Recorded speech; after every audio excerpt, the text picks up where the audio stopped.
이봐, 다방년. 내가 설탕은 둘, 프림은 둘이라고 분명 말하지 않았나. 귀가 썩었나. 살을 애는 듯한 삭풍 소리를 뚫고 기름지고 날카로운 고함이 고막을 찢었다. 강원도 화천, 이곳은 대한민국의 최전방이자 극한의 땅이었다. 겨울의 화천은 단순히 춥다는 말로는 표현이 불가능했다. 북쪽에서 불어오는 바람은 수천 개의 얼음 바늘이 피부를 난도질하는 듯한 고통을 동반했으며 병사들의 의지조차 얼어붙게 만드는 냉혹한 기운으로 가득했다. 오후 3시. 햇살은 이미 지평선 아래로 가라앉은 듯 회색빛으로 변해 있었고 머지않아 폭설이 쏟아질 듯 하늘은 잔뜩 위태로워 보였다. 육군 제7보병사단. 일명 칠성부대. 이 악명 높은 부대의 새로운 운명이 그림자처럼 드리우고 있었다. 서유진은 천천히 고개를 돌려 소리가 난 쪽을 바라보았다. 그녀의 야전 상의 깃은 턱 밑까지 바짝 세워져 있었고 낡은 방한모가 이마를 덮고 있어 얼굴의 절반은 깊은 그림자에 가려진 상태였다. 그녀가 서 있는 곳은 연대 본부 건물 뒤편의 구석진 곳. 병사들이 잠시 담배를 피우거나 식당의 잔반을 처리하러 나오는 으슥한 공간이었다. 그녀는 일부러 이곳을 택했다. 취임식 전 부대의 가장 어둡고 은밀한 민낯을 보기 위해서였다. 귀가 먹었나? 빨리 이리로 안 와. 다시 한번 들려오는 짜증 섞인 목소리의 주인공은 배가 불룩하게 나온 중년의 사내였다. 떡 벌어진 어깨와 짧은 목, 그리고 거드름을 피우는 팔자걸음. 가까이 다가올수록 그의 어깨 위에는 빛을 반사하는 대령 계급장이 번들거리고 있었다. 박무혁 연대장.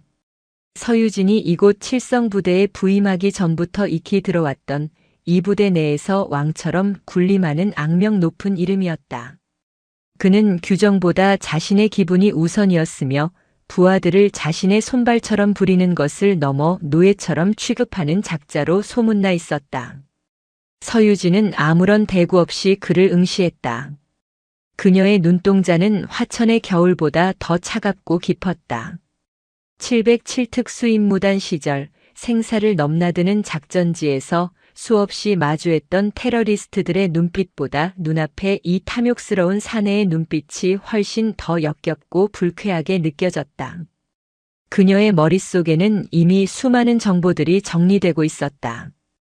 박무혁은 자신의 부름에도 즉시 달려오지 않는 이 낯선 여군을 보며 미간을 구겼다.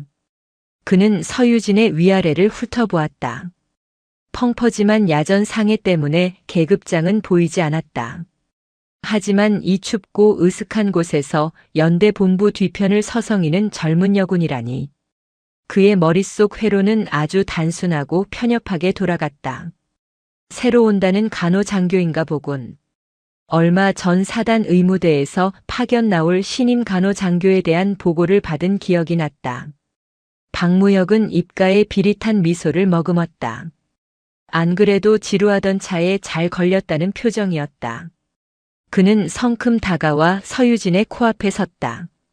역한 담배 냄새와 믹스커피 특유의 느끼하고 끈적한 단내가 훅 끼쳐왔다. 어이, 신임 간호장교.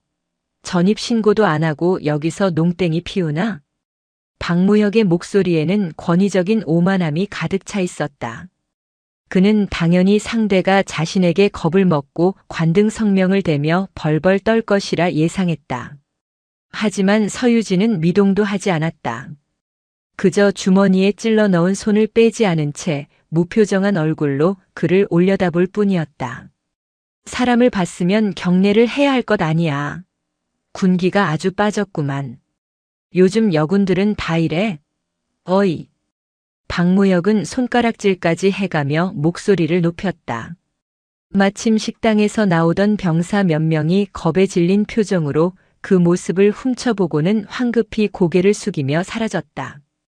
이 부대에서 박무혁의 심기를 거스르는 것은 자살 행위나 다름없다는 것을 모두가 알고 있는 눈치였다.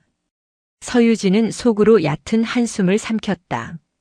자신이 간호장교로 오해받을 줄은 몰랐지만 오히려 잘된 일이었다.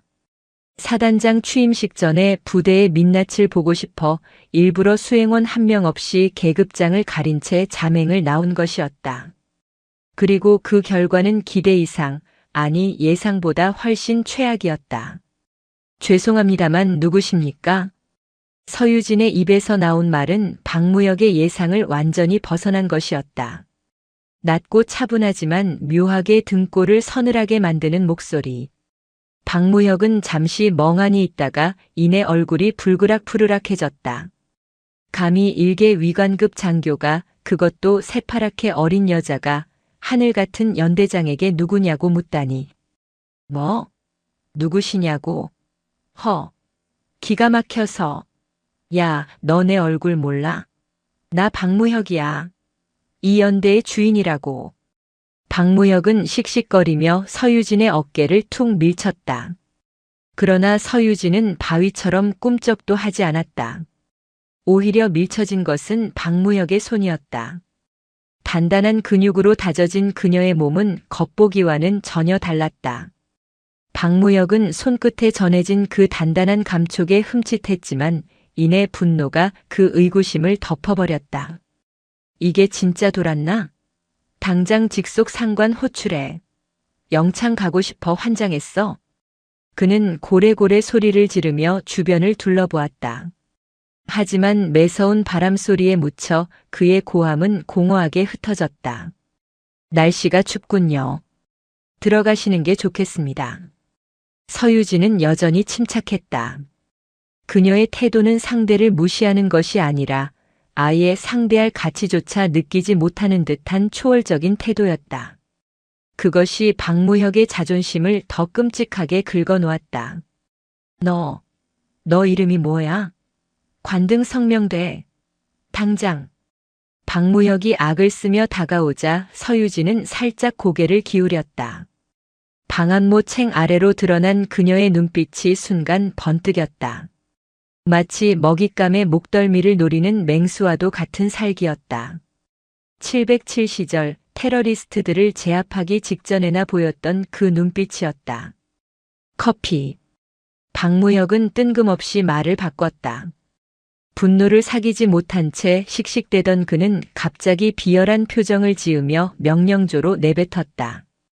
그래, 좋아. 내가 지금은 바빠서 봐준다. 대신 내 방으로 커피 타와. 설탕 2, 프림 2.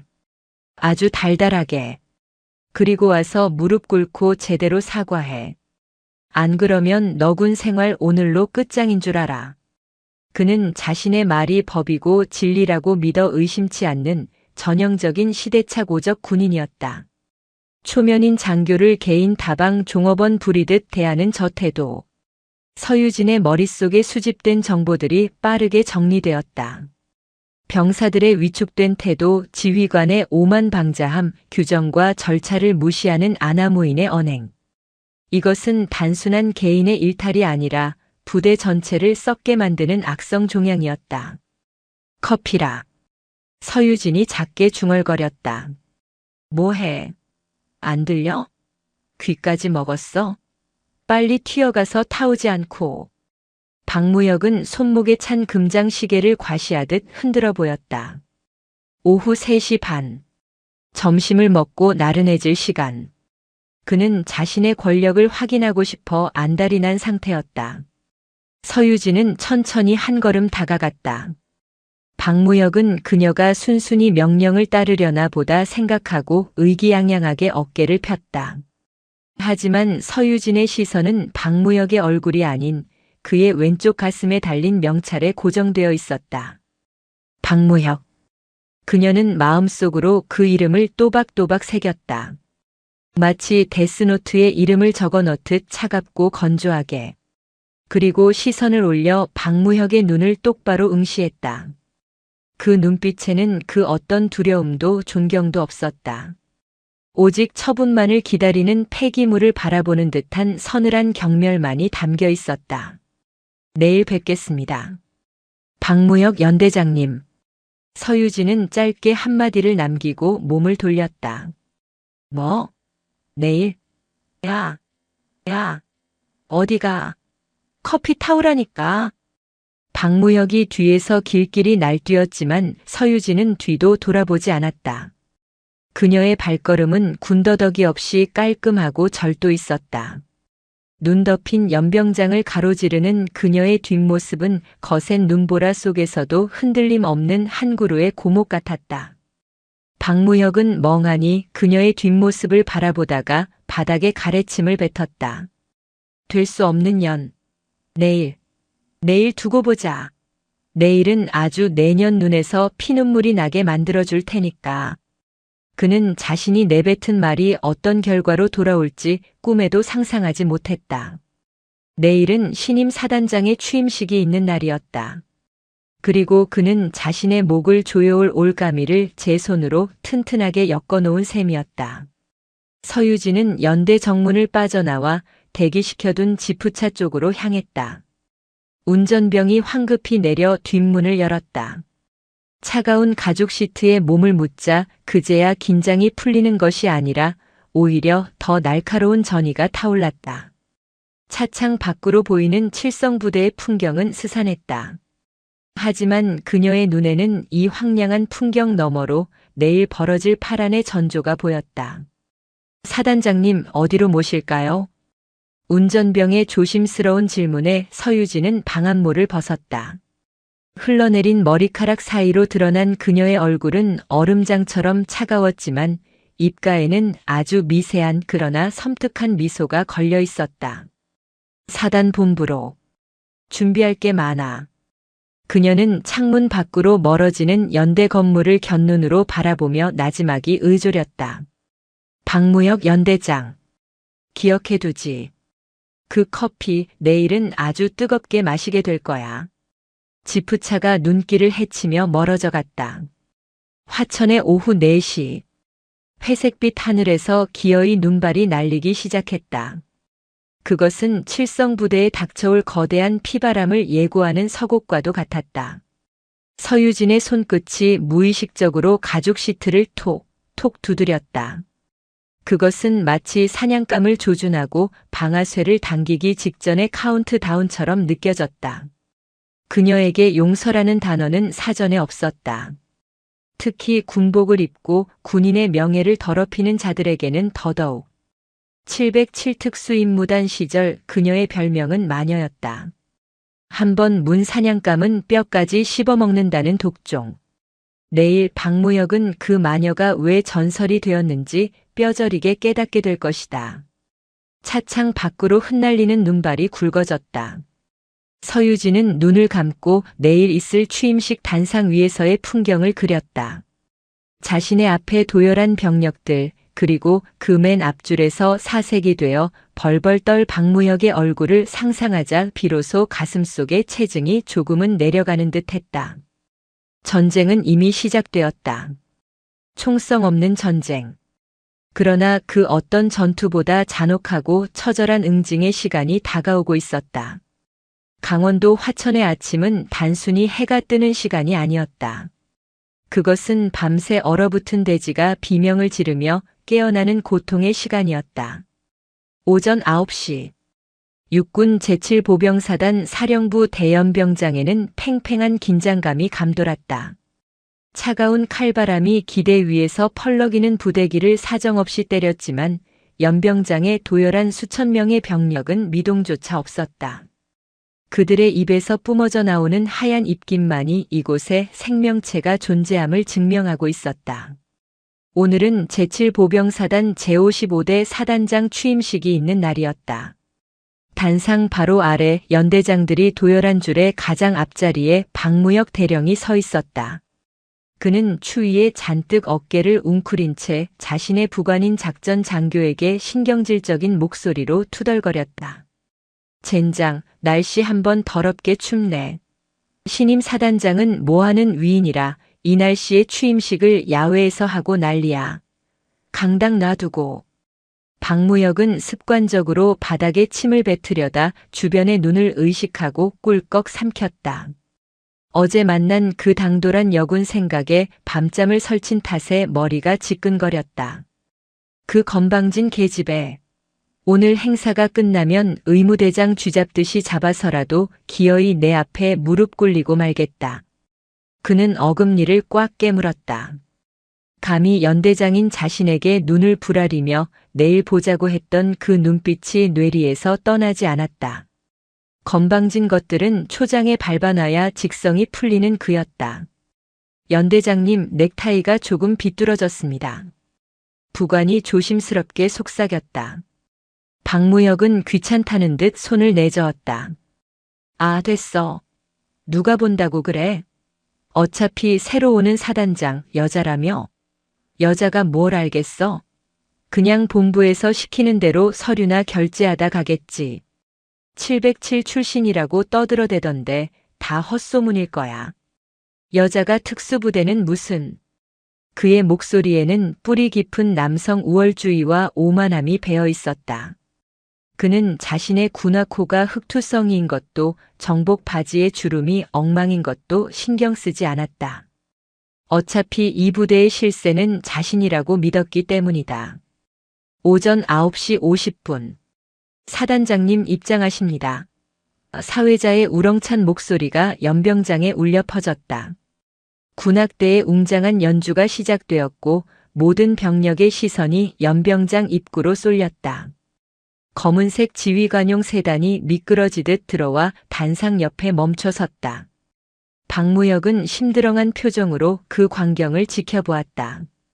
운전병이 내려 뒷문을 열었다. 가장 먼저 밖으로 나온 것은 반짝이는 검은색 전투화였다. 그리고 칼날처럼 각이 잡힌 정복 바지. 그 위로 티끌 하나 없는 정복 상의가 드러났다. 오전 10시 정각. 마침내 신임 사단장이 차에서 완전히 내려 단상으로 걸음을 옮기기 시작했다. 겨울 햇살이 그녀의 어깨 위를 비추었다. 박무혁의 입에서 바람 빠지는 소리가 새어나왔다. 그는 자신의 눈을 의심했다. 아니, 헛것을 보고 있다고 생각했다. 눈을 비비고 다시 보았지만 단상 계단을 오르는 저 인물은 분명 어제 자신이 그토록 모욕을 주었던 그 여자였다. 낡은 야전 상의 대신 완벽하게 몸에 맞는 정복을 입었고 펑퍼짐한 방한모 대신에 성판이 달린 정모를 쓰고 있었지만 그 서늘한 눈매와 다부진 인상은 틀림없었다. 그리고 결정적으로 그녀의 양 어깨 위에는 대령인 자신의 것보다 훨씬 크고 빛나는 두 개의 별이 박혀 있었다. 소장, 사단장, 말도 안 돼. 박무혁의 얼굴에서 핏기가 썰물처럼 빠져나갔다. 다리가 후들거려서 서 있기가 힘들 지경이었다. 어제 자신이 뱉었던 말들이 비수가 되어 심장을 찌르는 듯 했다. 어이, 신임 간호장교. 커피라도 타오지 않고? 내 방으로 커피 타와. 설탕 2, 프림 2. 무릎 꿇고 제대로 사과해. 기억의 파편들이 폭풍처럼 몰아쳤다. 심장이 미친 듯이 쿵쾅거려 옆에 있는 부관에게까지 그 소리가 들릴 것만 같았다. 그는 자신이 사단장에게 커피 심부름을 시키고 반말을 하고 심지어 무릎을 꿇으라고 협박했다는 사실을 받아들이기 힘들었다. 이건 하극상 정도가 아니었다. 말 그대로 죽고 싶어 환장한 짓이었다. 서유진 소장은 단상 중앙에 섰다. 그녀는 경례를 받기 전 천천히 연병장을 둘러보았다. 수천 명의 병사들을 훑어보는 그녀의 시선은 매서웠다. 그리고 그 시선이 멈춘 곳은 단상 바로 아래 첫 번째 줄 박무혁이 서 있는 곳이었다. 서유진의 입가에 아주 희미한 미소가 스쳤다. 어제 연대 건물 뒤편에서 보여주었던 그 섬뜩한 미소였다. 박무혁은 그 눈빛과 마주친 순간 숨이 턱 막히는 공포를 느꼈다. 마치 거대한 뱀 앞에 놓인 개구리가 된 기분이었다. 부대, 차렷, 사단장님께 대하여, 경례, 단결. 우렁찬 단결 구호가 화천평야를 뒤흔들었다. 박무혁은 반사적으로 손을 올려 경례를 했지만 손끝이 덜덜 떨리는 것을 주체할 수 없었다. 식은 땀이 등줄기를 타고 흘러내려 내복을 적셨다. 영하 10도의 날씨가 무색하게 그는 땀범벅이 되어가고 있었다.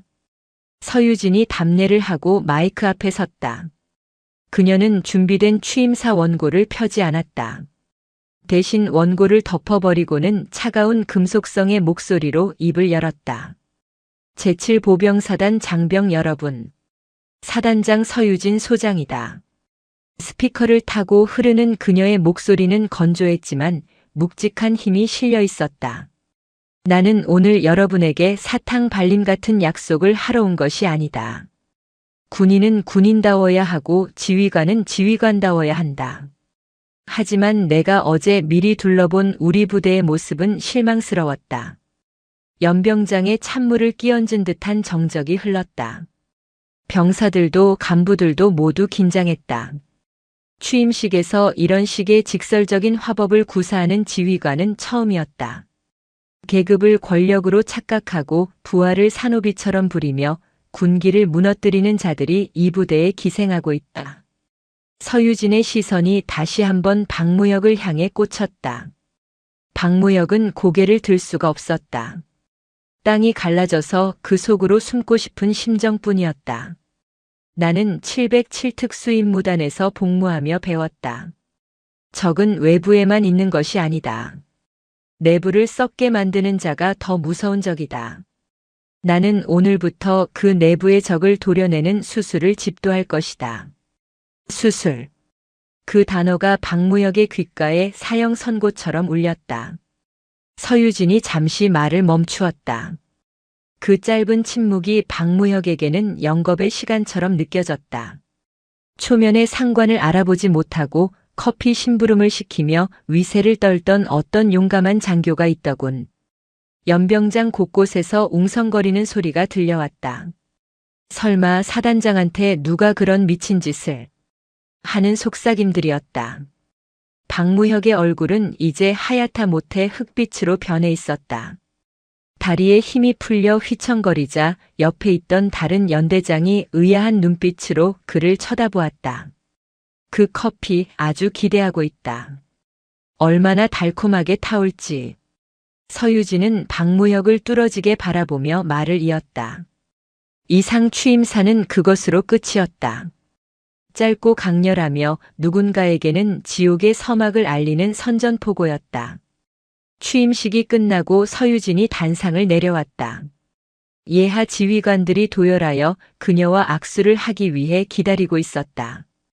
박무혁은 도망치고 싶었지만 발이 바닥에 얼어붙은 듯 움직이지 않았다. 순서가 다가올수록 심장이 터질 것 같았다. 서유진이 첫 번째 연대장과 악수를 하고 두 번째, 세 번째를 지나 드디어 박무혁 앞에 섰다. 가까이서 본 그녀의 제복 입은 모습은 어제와는 비교도 안 될 만큼 위압적이었다. 가슴에 달린 수많은 약장과 훈장들이 그녀가 걸어온 피 튀기는 전장을 증명하고 있었다. 박무혁 연대장. 서유진이 먼저 이름을 불렀다. 칠성 연대장. 대령 박무혁. 단결. 박무혁은 삑사리가 난 목소리로 관등 성명을 댔다. 목소리가 형편없이 떨리고 있었다.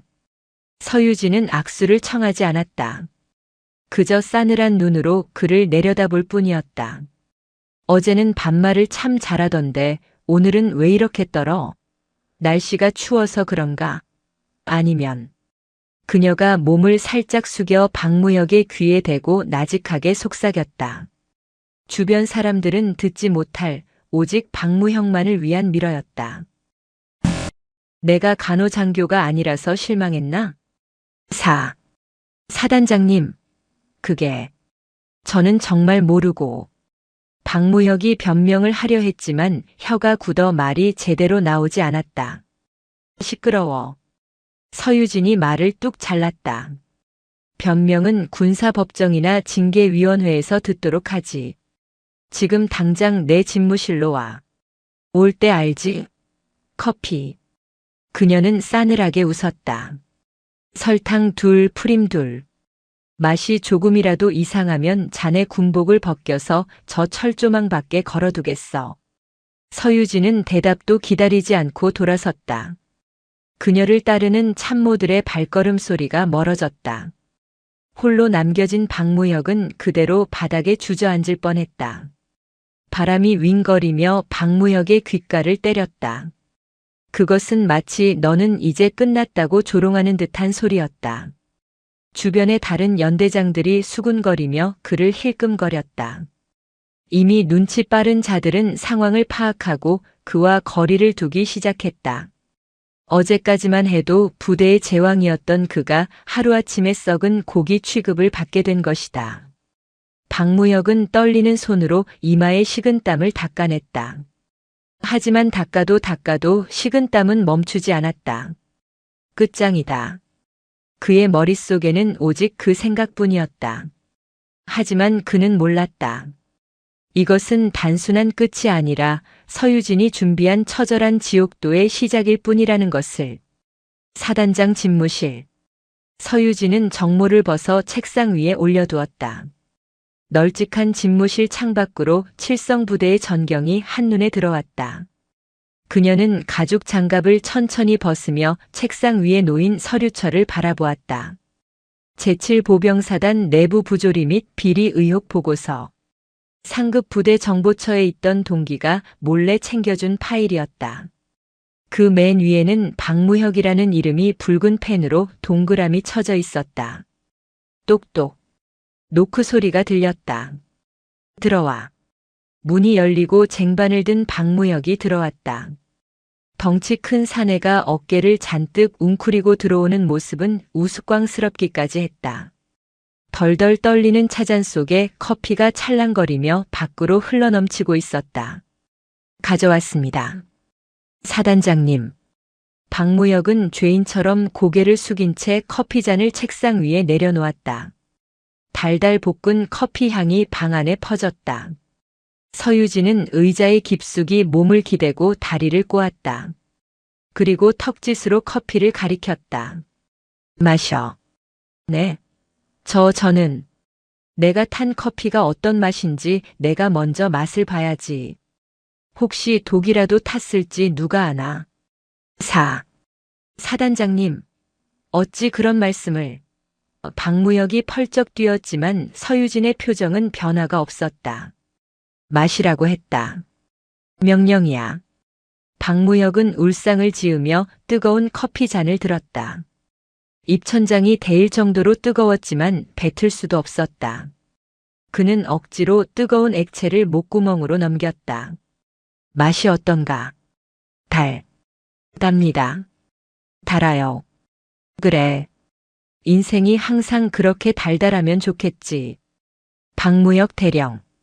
자네가 그동안 병사들의 고혈을 빨아먹으며 누렸던 그 달콤한 인생처럼 말이야. 서유진이 서류철을 집어 박무혁의 앞으로 툭 던졌다. 이게 뭘까? 박무혁의 눈동자가 흔들리며 서류철 제목을 확인했다. 순간 그의 눈이 튀어나올 듯 커졌다. 부식비 횡령, 병사 폭행, 무단 진급 청탁비. 그가 저질러온 온갖 만행들이 낱낱이 기록되어 있었다. 에이, 이건 모함입니다. 음모입니다. 사단장님, 음모.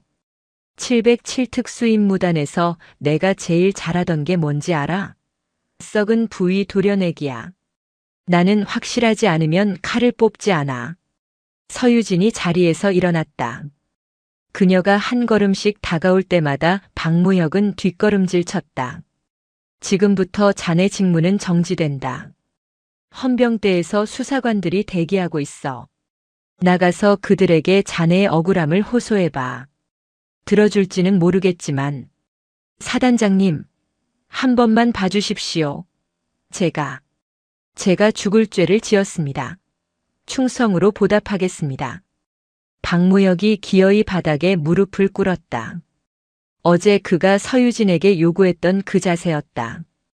비굴함의 극치였다. 서유진은 차가운 눈으로 발치에 엎드린 그를 내려다보았다. 충성? 똥개도 주인은 알아본다는데 자네는 똥개만도 못해. 내 부대에는 똥개는 필요 없어. 서유진은 책상 위에 인터폰을 눌렀다. 헌병대장. 들어와서 데려가. 곧이어 헌병들이 들이닥쳐 저항하는 박무혁의 양팔을 붙잡았다. 이거 내가 누군지 알아. 나 박무혁이야.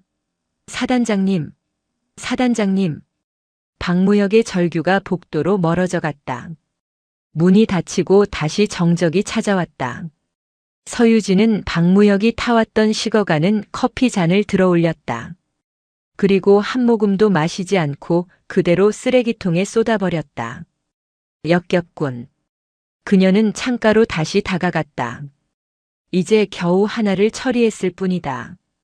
아직 이 부대에는 청소해야 할 쓰레기들이 산더미처럼 쌓여 있었다. 하지만 서두르지 않을 것이다.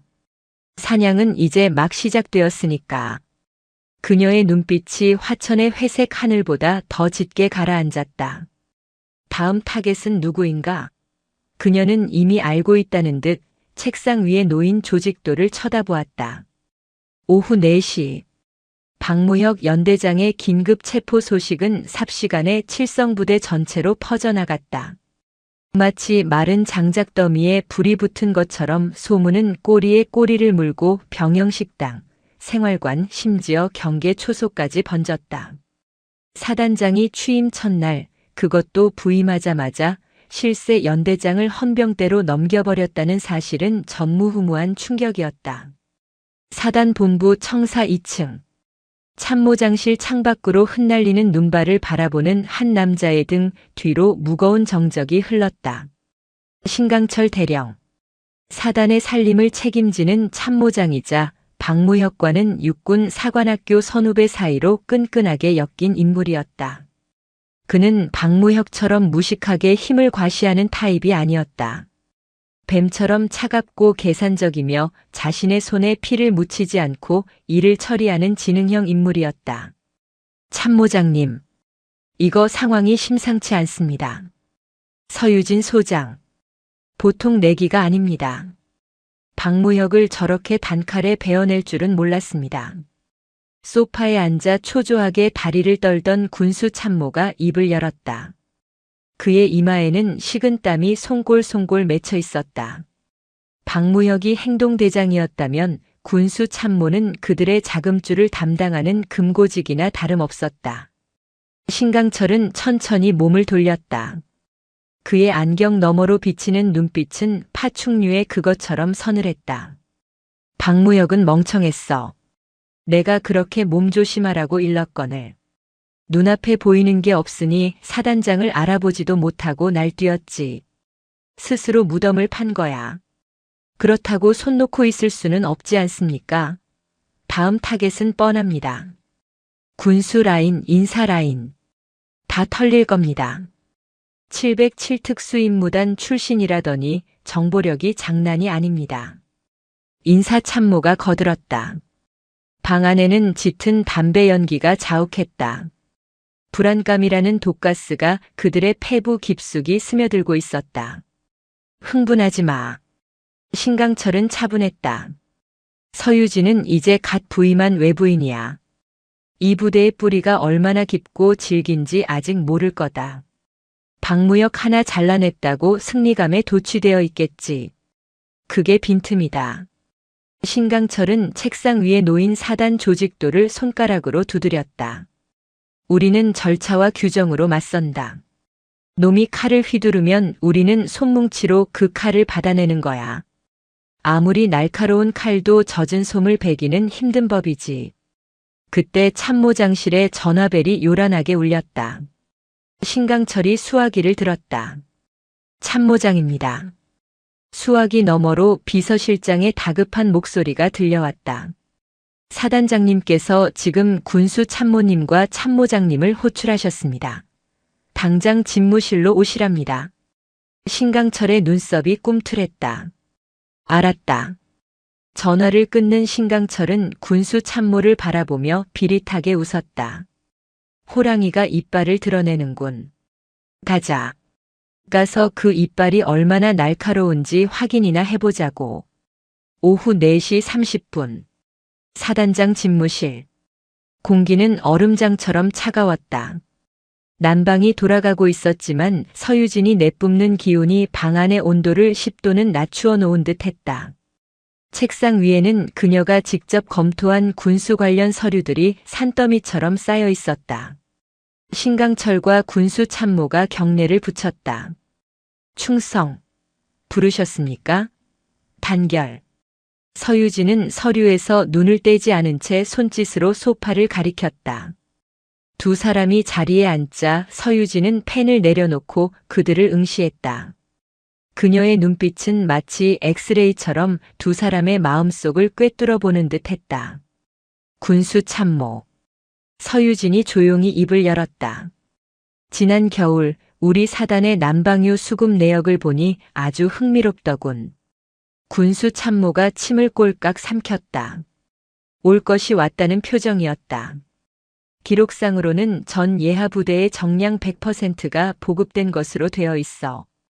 그런데 이상하게도 최전방 GOP 소초들의 난방유 소모 보고서는 평년 대비 70% 수준이야. 기름은 다 보냈는데 병사들은 춥게 지냈다. 남은 기름 30%는 다 어디로 증발한 거지. 서유진의 목소리는 조용했지만 송곳처럼 전곡을 찔렀다. 군수 참모는 미리 준비한 변명을 꺼내들었다. 아, 그게 사단장님. 화천의 겨울이 워낙 혹독하다 보니 보관 과정에서 자연 증발량이 많고 낡은 유류 탱크에서 누수가 발생하는 경우가 빈번합니다. 그리고 수송관들이 눈길에 미끄러져서 자연 증발. 서유진이 헛웃음을 터뜨렸다. 기름이 무슨 알코올인가? 드럼통에 넣어둔 기름이 한겨울에 30%나 자연 증발한다고. 자네는 지금 나를, 아니 이 대한민국 육군을 바보로 아나? 그게 아니라. 참모장. 서유진의 시선이 신강철에게로 옮겨갔다. 신강철은 흐트러짐 없는 자세로 그녀를 마주보았다.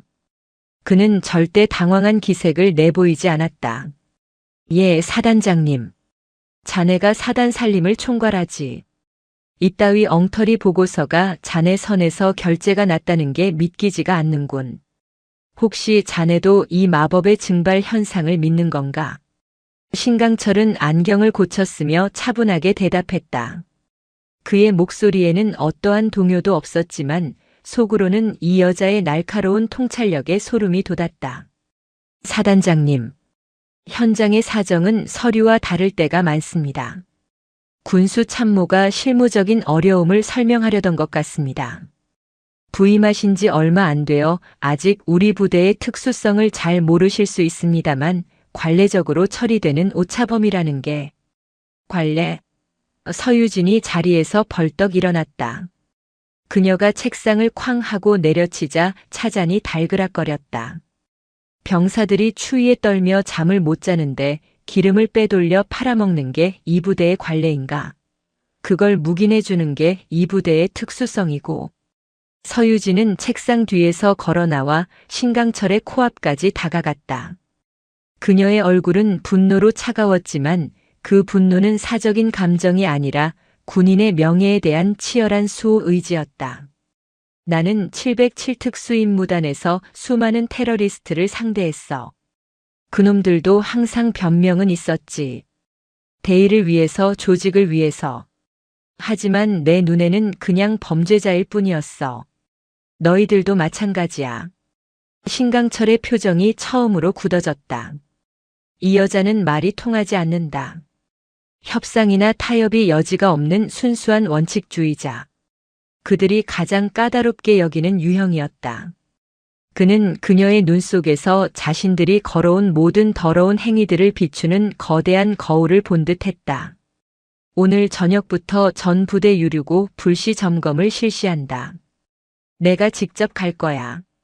만약 서류와 실제 재고가 단 1리터라도 차이가 난다면 그 책임자는 옷 벗을 각오해. 서유진은 다시 자리로 돌아가 앉으며 손을 휘저었다. 나가봐. 집무실을 나온 군수 참모는 다리가 풀려 벽을 짚었다.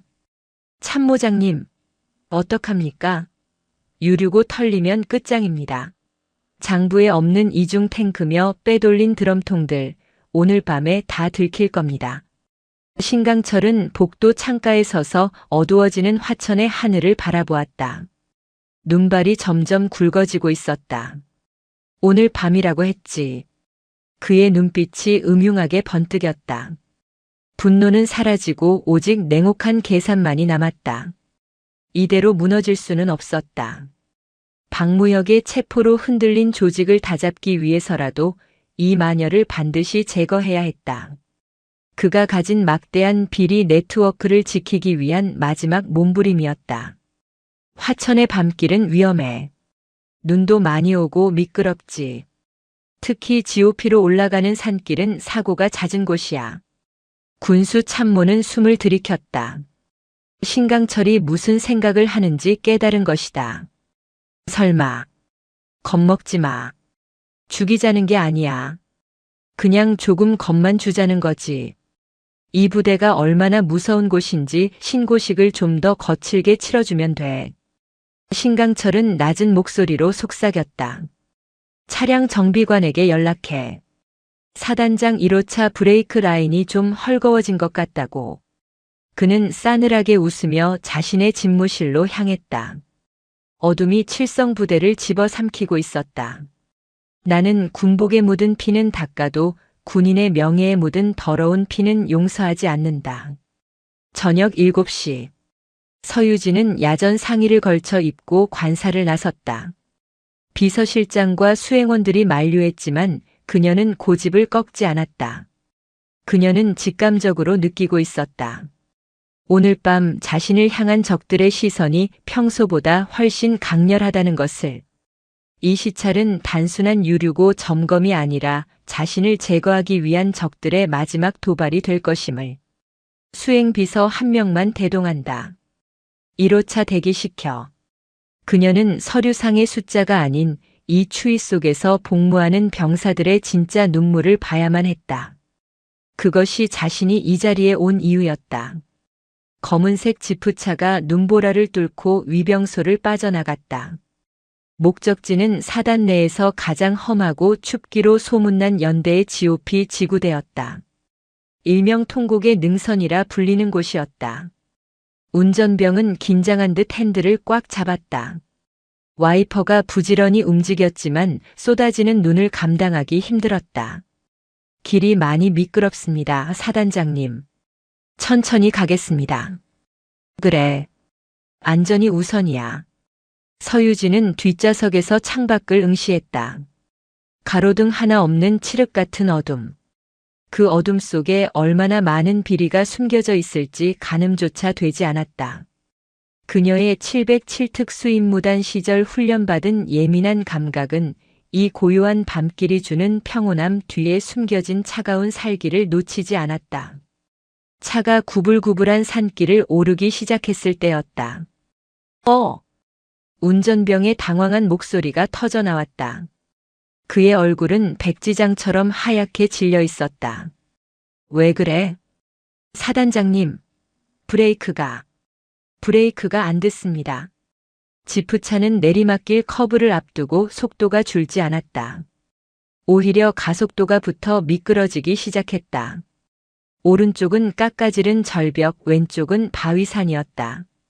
침착해. 엔진 브레이크 써. 기어 낮춰. 서유진이 소리쳤다. 하지만 운전병은 패닉 상태에 빠져 허둥댔다. 차량은 춤을 추듯 빙글 돌며 절벽 쪽 가드레일을 향해 돌진했다. 차체는 이미 통제 불능 상태에 빠져 있었다. 신강철. 민동훈이 아닌 신강철이구나. 서유진의 뇌리에 한 사람의 얼굴이 스쳐 지나갔다. 이것은 우연이 아니다. 명백한 테러다. 그녀가 내부의 적을 도려내기 시작하자 적들 역시 그녀의 목숨을 노리기 시작한 것이다. 꽉 잡아. 서유진은 본능적으로 앞 좌석 시트를 잡고 몸을 웅크렸다. 쾅. 지프차가 가드레일을 들이받았다. 굉음과 함께 차체가 붕 뜨는 듯 하더니 가드레일을 뚫고 비탈길 아래로 굴러떨어졌다. 세상이 뒤집히고 유리가 깨지는 소리, 쇠가 찌그러지는 소리가 고막을 찢었다. 차량은 몇 번이나 굴렀을까. 거대한 전나무에 부딪히고서야 겨우 멈춰 섰다. 정적. 오직 바람 소리만이 사고 현장을 감돌았다. 매캐한 기름 냄새와 타는 냄새가 뒤섞여 폐 속으로 밀려들어왔다. 잠시 후 찌그러진 뒷문이 끼익 소리를 내며 억지로 열렸다. 피가 흐르는 이마를 손으로 훔치며 서유진이 비틀거리는 몸으로 밖으로 나왔다. 707 특수임무단 시절 수많은 고공 강화와 생존 훈련으로 다져진 몸이 아니었다면 즉사했을 충격이었다. 그녀는 부러진 갈비뼈의 격렬한 통증을 참고 운전석으로 기어갔다. 괜찮나? 정신 차려. 다행히 운전병은 에어백 덕분에 의식은 있었다. 사단장님. 기다려. 구조 요청을 할 테니. 서유진은 품에서 무전기를 꺼냈다. 하지만 충격으로 망가졌는지 잡음만 들릴 뿐이었다. 휴대폰도 터지지 않는 깊은 산속. 그녀의 눈빛이 매섭게 변했다. 찢어진 입술 사이로 하얀 입김과 함께 분노가 뿜어져 나왔다. 감히 나를 죽이려 해. 이것은 선전포고였다. 저들이 선을 넘었다면 그녀 역시 군인으로서의 규정이라는 선을 지킬 이유가 없었다. 그녀는 부러진 갈비뼈의 통증을 꾹 참으며 어둠 속을 노려보았다. 이제부터는 사단장이 아니다. 707 특수임무단의 서유진으로 돌아간다. 화천의 깊은 밤, 늑대의 울음소리보다 더 서늘한 그녀의 독백이 눈보라 속에 묻혔다. 사고 지점에서 가장 가까운 부대는 연대의 수색 중대 독립소초였다. 서유진은 의식을 잃은 운전병을 차 안에 안전하게 눕혀두고 응급처치를 한 뒤 소초를 향해 걷기 시작했다. 이마에서 흐른 피가 눈썹을 타고 내려와 시야를 가렸지만 그녀는 멈추지 않았다. 부러진 갈비뼈가 폐를 찌르는 듯한 고통도 그녀의 정신력을 꺾을 수는 없었다. 밤 10시. 눈보라는 눈보라가 아니라 재앙에 가까웠다. 허벅지까지 쌓인 눈을 헤치며 산길을 걷는 것은 맨몸으로 하는 고행이나 다름없었다. 하지만 서유진의 머릿속은 차라리 명징해졌다. 저들은 실수를 했다. 자신을 확실하게 죽이지 못한 것. 그것이 저들의 가장 큰 패착이 될 것이다. 저 멀리 희미한 불빛이 보였다. 수색 중대 독립소초의 막사였다. 그런데 분위기가 이상했다. 경계 근무를 서야 할 초병이 보이지 않았다. 위병소는 텅 비어 있었고 막사 안에서는 시끌벅적한 소리가 새어나오고 있었다. 서유진은 숨을 죽이고 막사 창문 밑으로 다가갔다. 안에서 들려오는 소리는 군가가 아니었다.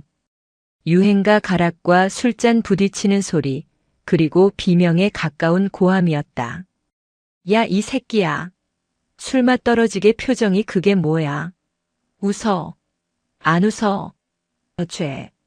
죄송합니다. 죄송하면 군 생활이 끝나냐?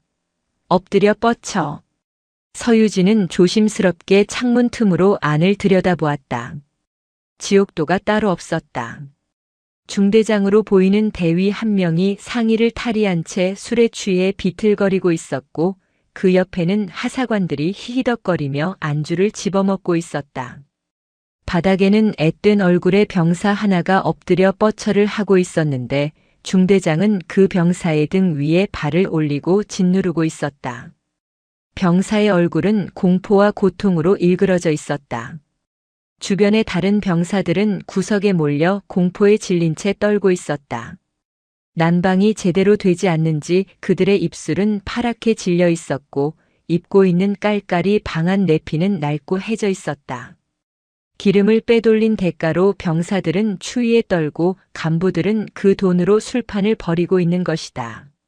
서유진의 주먹이 부들부들 떨렸다. 더 이상 참을 수 없었다. 그녀는 정문으로 돌아가지 않고 그대로 창문을 발로 차 깨뜨렸다.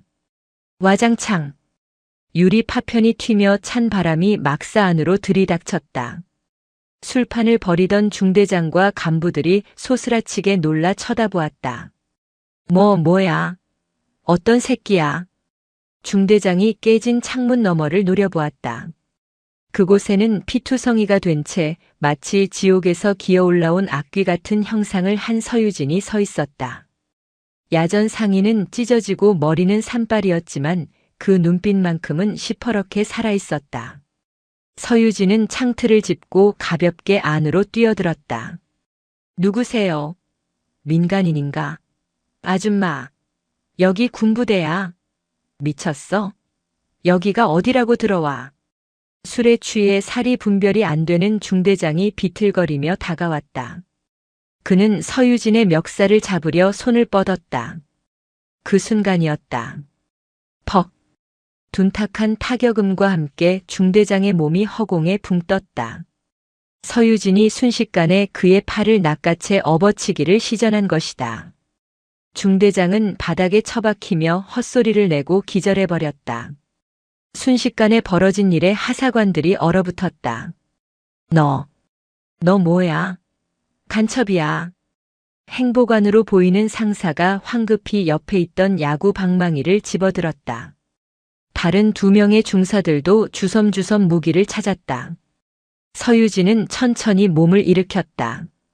갈비뼈에 통증이 몰려왔지만 아드레날린이 이 고통을 덮어버렸다. 그녀의 입술 사이로 707특 수임무단의 냉정한 목소리가 터져나왔다. 전원. 무릎 꿇어. 그녀의 목소리는 낮았지만 막사 전체를 울리는 위협감이 있었다. 뭐라는 거야? 이 미친년이. 잡아묶어서 헌병대에 넘겨. 상사가 야구 방망이를 휘두르며 달려들었다. 서유진은 피하지 않았다. 방망이가 머리를 강타하기 직전 그녀는 상체 움직임을 최소화하며 왼쪽으로 살짝 비켜섰다. 그리고 그대로 상사의 명치를 주먹으로 가격했다. 상사가 숨을 못 쉬고 고꾸라졌다. 이어서 달려드는 2명의 중사. 서유진은 한 명의 정강이를 걷어차 균형을 무너뜨리고 다른 한 명의 턱을 손바닥으로 올려쳤다. 파닥, 퍽. 단 3초.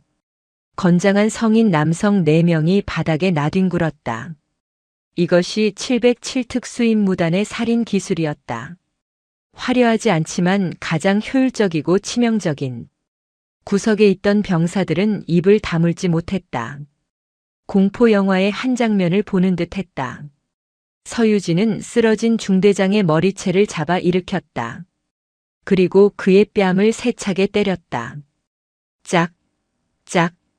정신 차려. 중대장이 신음하며 눈을 떴다. 눈앞에 피투성이의 여자가 보였다. 누구십니까? 살려주세요. 서유진은 주머니에서 피에 젖은 신분증을 꺼내 그의 눈앞에 들이밀었다. 육군 소장 서유진. 너희들의 사단장이다. 사단장님. 중대장의 동공이 지진이라도 난 듯 흔들렸다. 그제야 바닥에 쓰러진 하사관들도 사태를 파악하고 사색이 되었다. 자기들이 사단장을 공격했다. 그것도 야구 방망이로. 이건 즉결 처형을 당해도 할 말이 없는 상황이었다. 서유진은 중대장을 쓰레기 던지듯 바닥에 내동댕이 쳤다. 그리고 구석에서 떨고 있는 아까 엎드려 뻗쳐를 하고 있던 병사에게 다가갔다. 병사는 겁에 질려 뒷걸음질 쳤다. 서유진은 무릎을 굽혀 병사와 눈높이를 맞췄다. 그녀의 표정이 순식간에 부드러워졌다. 이름이 뭐지? 일병 김철수입니다. 많이 힘들었겠구나. 서유진은 자신의 야전 상의를 벗어 덜덜 떨고 있는 김일병의 어깨에 덮어주었다. 피 묻고 찢어진 옷이었지만 그 옷에서 느껴지는 온기는 뜨거웠다. 춥지?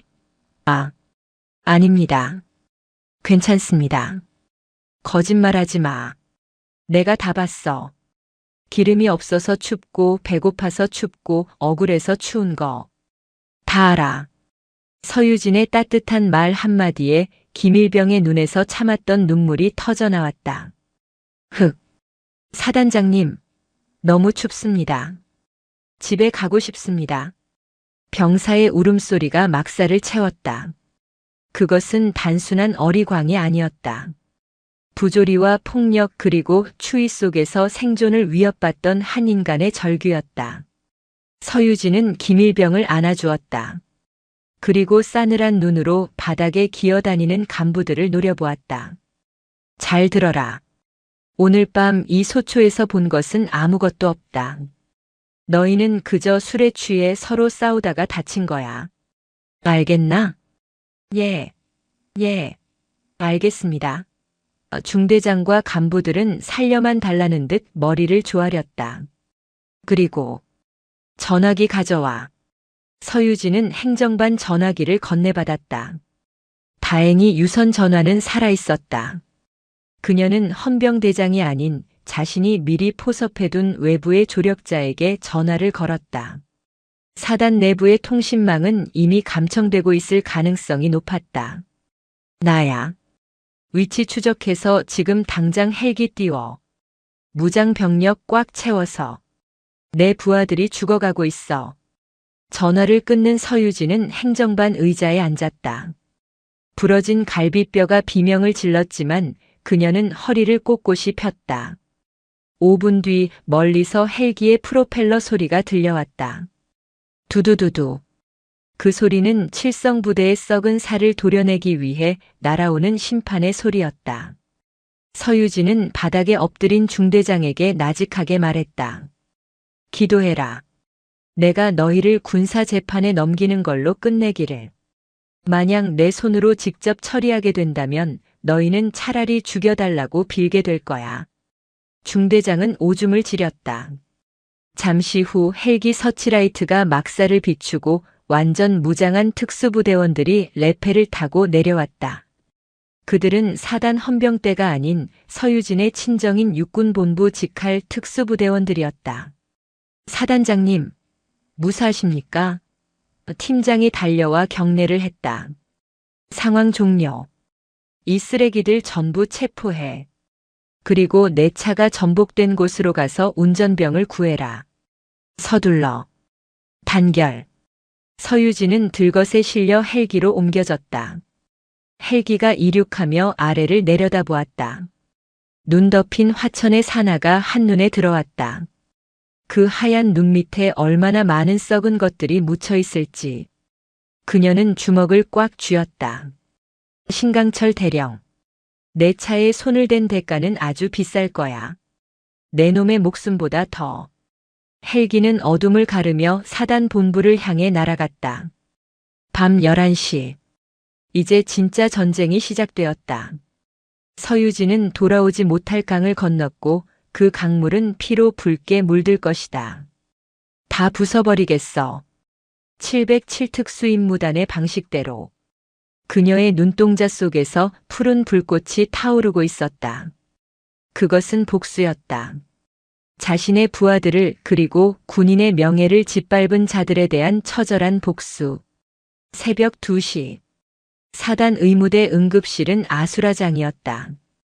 헬기 소리가 굉음을 내며 연병장에 내려앉았고 들것에 실려 들어온 사단장의 모습에 군의관과 간호장교들은 경악을 금치 못했다.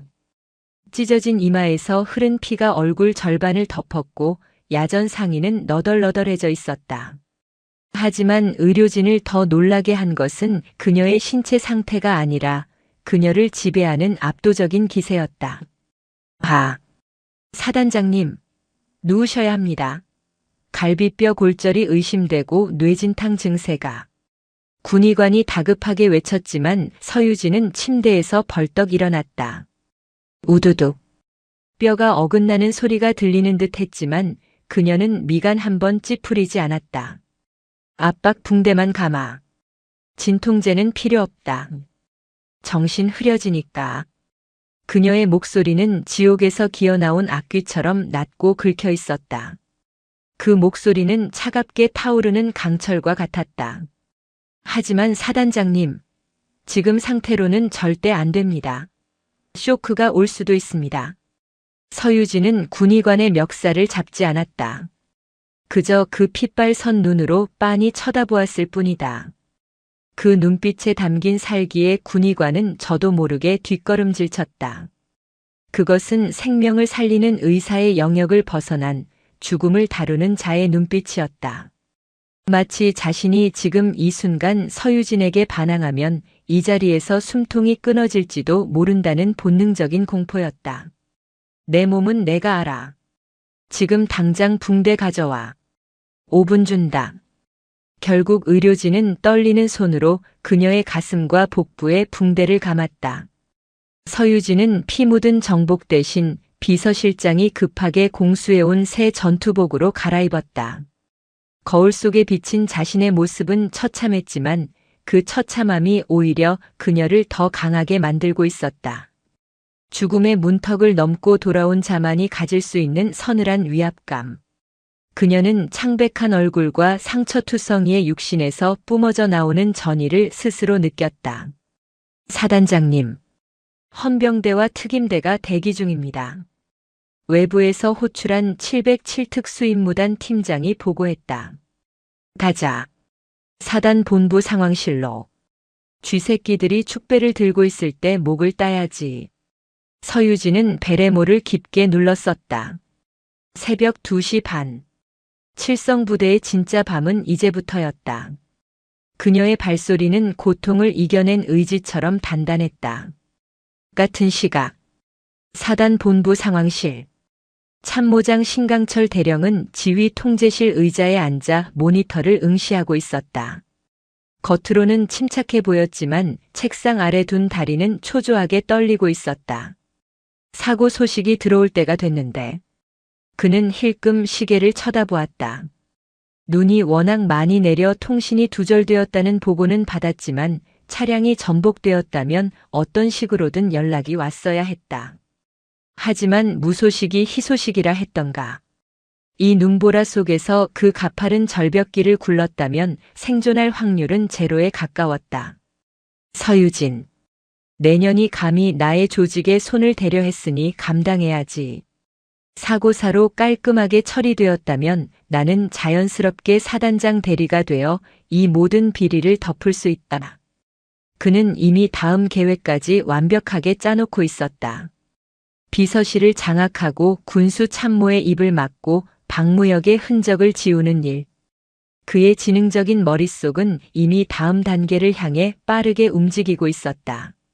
참모장님, 커피 드시겠습니까? 당직 사령이 조심스럽게 물었다. 신강철은 고개를 저었다. 그때였다. 쾅! 상황실의 육중한 철문이 걷어차인 듯 거칠게 열렸다. 당직 사령과 근무병들이 깜짝 놀라 문 쪽을 쳐다보았다. 그리고 그들은 자신들의 눈을 의심했다. 입구에는 피냄새와 냉기를 동시에 풍기는 서유진이 서 있었다. 그녀의 뒤로는 완전 무장한 검은색 복장의 707특 수임무단 대원들이 도열해 있었다. 그들은 사단 소속이 아니었다. 사단장님. 신강철이 자리에서 벌떡 일어났다. 마치 귀신을 본 듯 얼굴이 하얗게 질려 있었다. 어떻게 살아 돌아온 거지? 브레이크 라인을 확실하게 끊어놓았다고 했는데. 서유진은 뚜벅뚜벅 신강철을 향해 걸어갔다. 군화 소리가 상황실 바닥을 울릴 때마다 신강철의 심장 박동도 빨라졌다. 왜? 내가 죽어서 시체로 돌아올 줄 알았나? 신강철 대령. 서유진이 신강철의 코앞에서 멈춰 섰다. 그녀에게서 풍기는 비릿한 혈향이 신강철의 코를 찔렀다. 그게 무슨 말씀이십니까? 무사하셔서 다행입니다. 연락이 두절되어 걱정하고 있었습니다. 신강철은 애써 표정을 관리하며 태연한 척 연기했다. 역시 뱀 같은 위인이었다. 짝. 상황실 전체가 울릴 정도로 거대한 파열음이 터졌다. 서유진의 손바닥이 신강철의 뺨을 후려친 것이다. 신강철의 안경이 날아가 바닥에 뒹굴었고 그의 입가에서 피가 터졌다. 걱정. 내 놈이 걱정한 건 내가 아니라 내 놈의 범죄가 들통나는 거였겠지. 상황실에 있던 모든 간부가 얼어붙었다. 사단장이 참모장의 뺨을 때렸다. 이건 전시 상황이나 다름없는 비상사태였다. 사단장님, 이건 너무하십니다. 이유 없이 구타라니요. 신강철이 악을 쓰며 대들었다. 그의 자존심은 끝까지 꺾이지 않았다. 서유진은 뒤에 서 있던 특임대 팀장에게 손짓했다. 팀장이 검은색 비닐봉투 하나를 책상 위에 쏟아부었다. 툭 하고 떨어진 것은 절단면이 매끄럽게 잘린 브레이크 오일 호스였다. 이게 내 차에서 나온 거야. 누군가 인위적으로 자른 흔적이지. 정비관을 신문했더니 아주 재미있는 이야기를 하더군. 참모장이 시켰다고. 신강철의 동공이 지진이라도 난 듯 흔들렸다. 정비관이 잡혔다니. 언제? 그건 모함입니다. 정비관 그놈이 평소 저한테 앙심을 품고 아직도 입을 놀려? 서유진이 책상 위에 있던 상황 지휘봉을 집어들었다. 그리고 순식간에 신강철의 명치를 찔렀다. 신강철이 숨을 못 쉬고 바닥에 무릎을 꿇었다. 지금부터 이 상황실은 폐쇄한다. 사단 내 모든 통신망은 차단해. 외부로 나가는 전화 한 통이라도 발생하면 당직 사령 내놈부터 군법 회의에 넘기겠다. 서유진의 목소리는 서슬퍼런 칼날 같았다. 끌고 가. 지하 벙커 조사실로. 특임대원들이 신강철의 양팔을 잡고 질질 끌고 나갔다. 신강철은 발버둥 쳤지만 강철 같은 악력에 제압당해 개처럼 끌려나갔다. 사단장님 몸 상태가.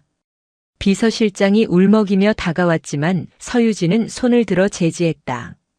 아직 안 끝났어. 오늘 밤 이 부대의 썩은 고름을 전부 짜낸다. 서유진은 흔들리는 시야를 바로잡으며 의자에 앉았다. 갈비뼈가 폐를 찌르는 고통이 밀려왔지만 정신력으로 버텼다. 모니터에는 사단 예하 부대들의 현황이 떠 있었다. 기름을 빼돌린 놈들, 병사를 학대한 놈들, 그리고 내 목숨을 노린 놈들. 그녀는 전화기를 들었다. 전 연대장, 대대장 소집해. 지금 당장. 5분 안에 복귀하거나 10분 내로 도착하지 않는 놈은 반란군으로 간주하고 체포한다. 새벽 3시. 칠성부대의 비상소집 사이렌이 울려 퍼졌다. 잠자던 장교들이 허둥지둥 군복을 입고 뛰쳐나왔다. 영문도 모른 채 사단 본부로 모여드는 그들의 머리 위로 칠흑 같은 어둠과 함께 피바람이 몰아치고 있었다. 새벽 5시. 동이 터오고 있었지만 지하 벙커 조사실은 여전히 한밤중처럼 어두웠다. 쿰쿰한 곰팡이 냄새와 쇠 비린내가 섞인 이곳은 평소 잘 사용되지 않는 공간이었다. 하지만 오늘은 달랐다. 칠성부대의 실세라 불리던 자들이 줄줄이 엮여 들어와 있었기 때문이다. 서유진이 보낸 특임대 팀은 밤새 쉴 틈 없이 움직였다. 중대장, 행보관, 군수 참모 등 핵심 비리 관련자들의 신문이 강도 높게 진행되었다. 조사실 1번 방. 그곳에는 어젯밤 독립소초에서 술판을 벌이다 잡혀온 중대장이 앉아 있었다. 그는 이미 넋이 나간 표정이었다. 밤새 이어진 서유진의 냉정한 신문은 그의 정신을 산산조각 냈다. 철문이 열리고 서유진이 들어왔다. 그녀는 붕대를 감은 상체 위에 야전 상의만 걸친 채였다. 의자에 앉은 그녀는 탁자 위에 서류 뭉치를 툭 던졌다. 김대위. 자네가 빼돌린 난방유가 시중 가격으로 환산하면 3천만 원이 넘더군. 그걸 팔아서 룸살롱 다니고 외제차 굴리고 아주 호화롭게 살았어. 김대위는 고개를 들지 못했다. 죄송합니다. 죽을 죄를 지었습니다. 죽을 죄? 그래. 병사들이 얼어 죽을 뻔했으니 살인 미수나 다름없지.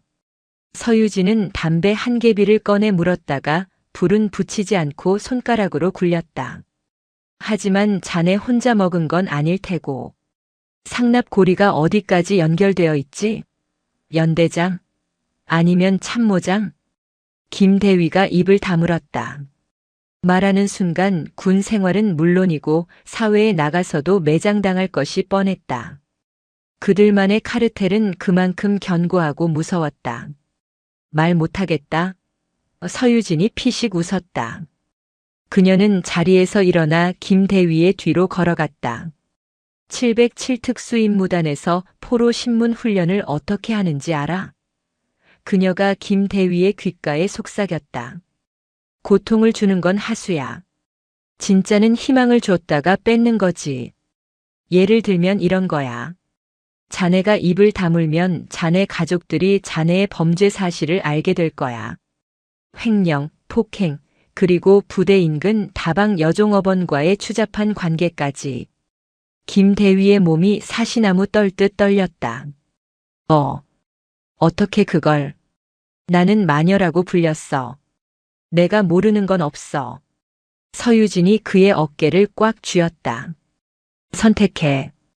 지금 불고 참작을 받아서 불명예 전역으로 끝낼지 아니면 끝까지 의리를 지키다가 감옥에서 썩고 가정까지 파탄 날지. 자, 참모장님입니다. 신강철 참모장님이 다 시켰습니다. 상납금의 절반은 그쪽으로 들어갔습니다. 김대위가 무너졌다. 그는 울부짖으며 모든 것을 털어놓았다. 장부의 위치, 공범들의 이름, 자금 세탁 경로까지. 서유진은 만족스러운 표정으로 조사실을 나왔다. 복도 맞은편 2번 방에는 신강철이 갇혀 있었다. 서유진은 2번 방으로 들어갔다. 신강철은 수갑을 찬 채 벽을 노려보고 있었다. 그의 안경은 깨져 있었고 말끔하던 정복은 구겨져 볼품 없었다. 김대위가 아주 술술 불더군. 자네가 몸통이라고. 서유진이 의자에 앉으며 말했다. 신강철은 천천히 고개를 돌려 그녀를 쏘아보았다. 사단장님, 증거 있습니까? 고작 일개 대위의 진술 하나로 나를 엮을 수 있을 것 같습니까? 나는 육사 출신의 군 내부의 인맥이 얼마나 많은지 상상도 못하실 겁니다. 신강철은 여전히 기세가 등등했다. 그는 서유진이 외부인이라는 점 그리고 자신이 가진 보이지 않는 손들을 믿고 있었다. 인맥이라. 서유진은 품에서 작은 수첩 하나를 꺼냈다. 아까 김대위가 말한 장소에서 압수한 비밀 장부였다. 여기 아주 재미있는 이름들이 많아. 군 사령부 감찰장교, 헌병대 수사관, 심지어 국방부 군수국 과장 이름도 있네. 이게 자네가 말한 그 대단한 인맥인가? 신강철의 표정이 일순간 굳어졌다. 그 장부는 자신의 금고 깊숙한 곳에 있어야 할 물건이었다. 어떻게 저 여자가 저걸 가지고 있는 거지? 이걸 언론에 뿌리면 어떻게 될까? 자네 인맥들이 자네를 구해줄까? 아니면 꼬리 자르기를 할까? 서유진이 수첩을 흔들며 조소했다. 신강철 대령. 자네는 착각하고 있어. 자네는 거물이 아니야. 그저 저 위쪽 놈들이 쓰다 버릴 사냥개일 뿐이지. 그리고 이제 그 사냥개는 이빨이 빠졌고. 에이, 이 미친년이. 신강철이 벌떡 일어나 달려들려 했지만 수갑 때문에 균형을 잃고 넘어졌다. 서유진은 바닥에 엎어진 그의 머리를 군홧발로 짓눌렀다. 아직 상황 파악이 안 되나 본데. 자네는 지금 살인 교사 혐의도 추가됐어. 내 차 브레이크, 자네 작품인 거 정비관이 자백했고 녹음까지 따놨다. 신강철은 치욕감에 몸부림쳤다. 평생을 엘리트 코스만 밟아온 그가 이런 굴욕을 당하리라고는 상상도 못했다. 군법회의 최고형이 뭔지 알지? 사형이야. 물론 요즘은 집행을 안 한다지만 감옥에서 평생 썩게 해줄 수는 있어. 서유진은 발을 치우고 그를 내려다보았다. 마지막 기회를 주지. 자네 뒤에 있는 진짜 배후, 이 부대를 썩게 만든 그 근원을 불어. 그러면 정상 참작은 고려해보지. 신강철은 거친 숨을 몰아쉬며 바닥에 엎드린 채 생각했다. 이 여자는 진짜다. 타협도 없고 두려움도 없다. 자신이 살 길은 하나뿐이었다.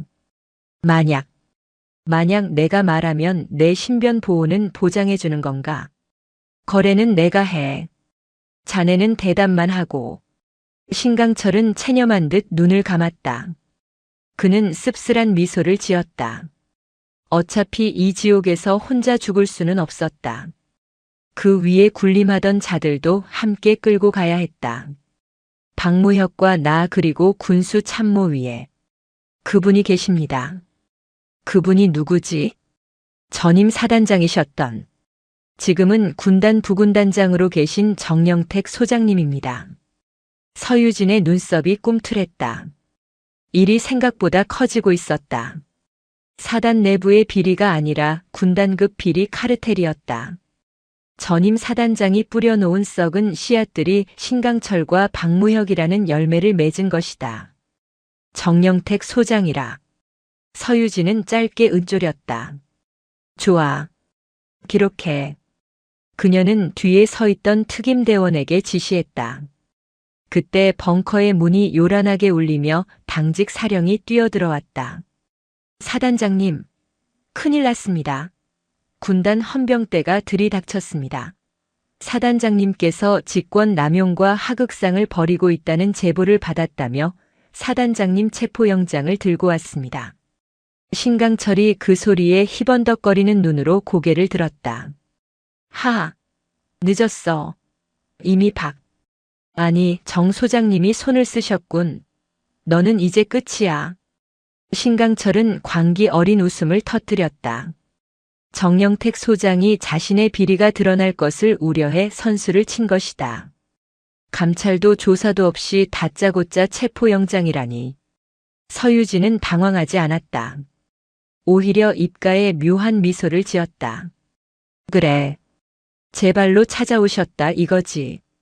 그녀는 조사실 문을 활짝 열어젖혔다. 내가 말했지. 나는 707특수임무단 출신이라고. 적이 강할수록 더 재미있는 법이야. 서유진은 신강철을 향해 윙크를 날렸다. 구경 잘해. 내 믿음직한 뒷배가 어떻게 무너지는지. 그녀는 벙커를 걸어 나갔다. 아침 8시. 칠성부대의 연병장에는 군단 헌병대의 차량들과 무장한 헌병들이 진을 치고 있었다. 그리고 그 한가운데 별 2개가 달린 성판을 단 군단 부군단장의 차량이 들어오고 있었다. 상황은 최악으로 치닫고 있었다. 하지만 서유진의 가슴 속에서는 뜨거운 전투 본능이 끓어오르고 있었다. 이것은 단순한 비리 수사가 아니었다. 군인의 명예를 건 전쟁이었다. 단결. 그녀는 나직하게 구호를 읊조리며 몰려오는 적들을 향해 당당하게 걸어나갔다. 그녀의 뒤로 아침 햇살이 비치며 길고 거대한 그림자를 만들어내고 있었다. 마녀의 사냥은 이제 막 이막을 올렸다. 오전 8시. 강원도 화천의 아침 하늘은 핏빛으로 물들고 있었다. 밤새 내리던 눈은 그쳤지만 연병장의 감도는 냉기는 한겨울의 칼바람보다 더 날카로웠다. 제7보병사단 본부 건물 앞. 수십 대의 군용 차량이 대치하고 있었다. 한쪽은 서유진이 이끄는 사단 본부와 707특수임무단 대원들이었고 반대쪽은 군단 헌병대와 부군단장 정영택 소장의 호위 병력이었다. 군단 헌병대장인 중령이 확성기를 들고 소리쳤다. 서유진 소장, 지금 즉시 무장을 해제하고 나오십시오. 귀관은 직권 남용, 상관 모욕, 그리고 군기 문란 혐의로 긴급 체포 대상입니다. 저항할 시에는 발포할 수도 있습니다. 사단 본부 건물의 유리창 너머로 참모들과 병사들이 숨죽여 이 광경을 지켜보고 있었다. 사단장이 헌병대에 포위당하는 초유의 사태였다. 그때 본부 현관문이 열리고 서유진이 걸어 나왔다. 붕대를 감은 몸 위에 정복 코트를 걸친 그녀는 수십 개의 총구가 자신을 겨누고 있음에도 눈 하나 깜짝하지 않았다. 그녀의 뒤에는 검은 대테러 복장을 한 특임대원들이 자동 소총을 들고 부채꼴 모양으로 그녀를 호위했다. 발포? 서유진의 목소리는 확성기 없이도 쩌렁쩌렁하게 울렸다. 내 부대에서 내 허락 없이 총을 쏘겠다고. 군단 헌병대장은 제정신인가? 그녀는 천천히 계단을 내려왔다. 헌병들이 움찔하며 뒤로 주춤했다. 그녀가 내뿜는 기세는 야생의 맹수 그 자체였다. 영장 집행입니다. 순순히 따르십시오. 헌병대장이 떨리는 목소리로 영장을 흔들어 보였다. 서유진은 코웃음을 쳤다. 그 종이 쪼가리가 내 목숨보다 무거울까? 아니면 저 뒤에 숨어있는 내 놈들 주인의 목숨보다 무거울까? 서유진의 시선이 헌병대 차량 뒤편에 정차된 검은색 세단으로 향했다. 짙은 선팅이 된 그 차의 뒷좌석 창문이 스르르 내려갔다. 그곳에는 희끗한 머리에 날카로운 인상을 가진 중년의 남자가 앉아 있었다. 전임 사단장이자 현 군단 부군단장 정영택 소장이었다. 그는 불쾌하다는 듯 미간을 찌푸리며 차 문을 열고 내렸다. 서 소장, 이게 무슨 추태인가? 정영택이 지팡이를 짚고 걸어 나왔다. 그는 다리가 불편한 것이 아니라 그저 권위를 과시하기 위해 지팡이를 들고 다니는 위인이었다. 추태라뇨. 저는 제 부대를 청소하는 중이었습니다. 그런데 청소부가 쓰레기를 치우려니 쓰레기통 주인이 와서 행패를 부리는군요. 서유진의 독설에 정영택의 얼굴이 붉게 달아올랐다. 말 조심해. 나는 내 직속 상관이다. 감히 내 부하들을 건드리고 이제는 나까지 모욕해? 내년이 707특수임무단에서 굴렀다고 눈에 뵈는 게 없는 모양인데 여기는 야전이야. 정치가 있고 질서가 있는 곳이라고. 정영택은 지팡이로 바닥을 쿵쿵 찍었다. 박무혁과 신강철을 당장 풀어줘. 그리고 너는 얌전히 헌병대로 가서 조사를 받아. 그러면 내 선에서 적당히 마무리해주지. 옷은 벗게 되겠지만 감옥은 면하게 해주마. 그는 이것이 마지막 자비인 양거만하게 말했다. 신강철과 박무혁이 불면 자신의 비리까지 드러날 것이 뻔했기에 그는 서유진을 회유하고 협박하여 입을 막으려는 것이었다. 서유진은 주머니에서 담배 한 개비를 꺼냈다. 옆에 있던 특임대 팀장이 불을 붙여주었다. 그녀는 깊게 연기를 빨아들인 뒤 정영택의 얼굴을 향해 길게 내뿜었다. 후. 하얀 담배 연기가 정영택의 얼굴을 휘감았다. 너 지금 뭐 하는 짓이야? 협상? 거래? 정영택 소장님. 착각이 심하시군요. 서유진은 담배를 바닥에 비벼 껐다. 나는 지금 당신과 거래를 하러 나온 게 아닙니다. 당신을 잡으러 나온 거지. 뭐? 나를 잡아? 하. 내가 미쳐도 단단히 미쳤구나. 증거 있어? 신강철이 그 뱀 같은 놈이 나를 불렀을 리가 없어. 정영택은 비웃었다. 물론 신강철은 입을 다물려고 했죠. 하지만 증거는 입에서만 나오는 게 아닙니다. 서유진이 손짓하자 특임대원이 커다란 서류 가방을 들고 왔다. 서유진은 가방을 열어 그 안에 든 녹음기를 꺼냈다. 들어보시죠. 아주 생생한 현장의 소리니까.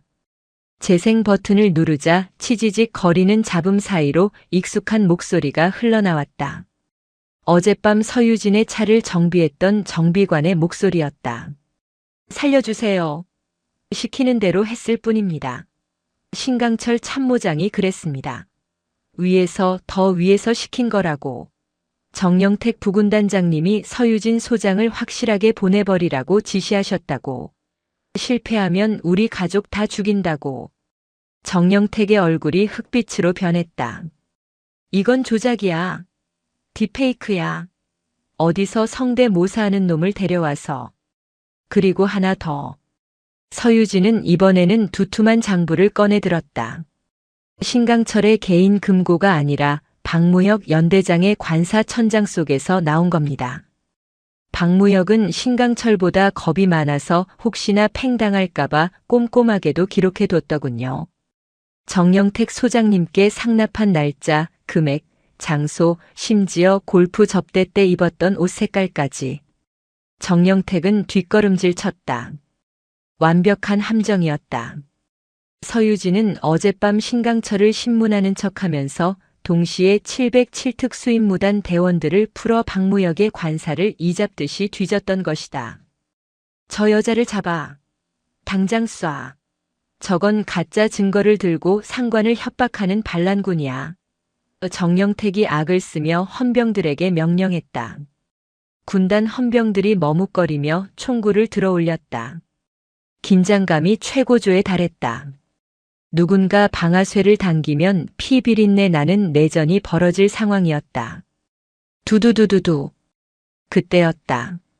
하늘을 찢을 듯한 괴음과 함께 사단 본부 상공으로 헬기 3대가 나타났다.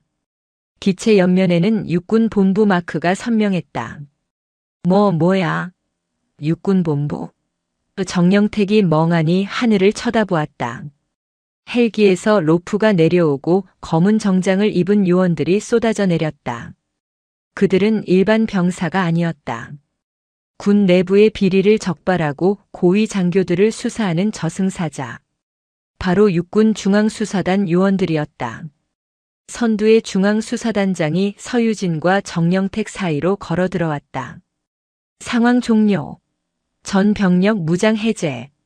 수사단장의 일갈에 군단 헌병들은 얼어붙은 듯 멈췄다. 중앙수사단의 등장은 그 누구도 예상치 못한 변수였다. 서유진이 정영택을 보며 서늘하게 웃었다. 제가 말했죠. 덫을 놓았다고. 당신 같은 대물을 잡으려면 미끼가 필요했거든요. 제 목숨과 이 사단의 혼란이라는 미끼가. 서유진은 이미 부임하기 전부터 정영택과 그 일당에 대한 내사를 진행 중이었다.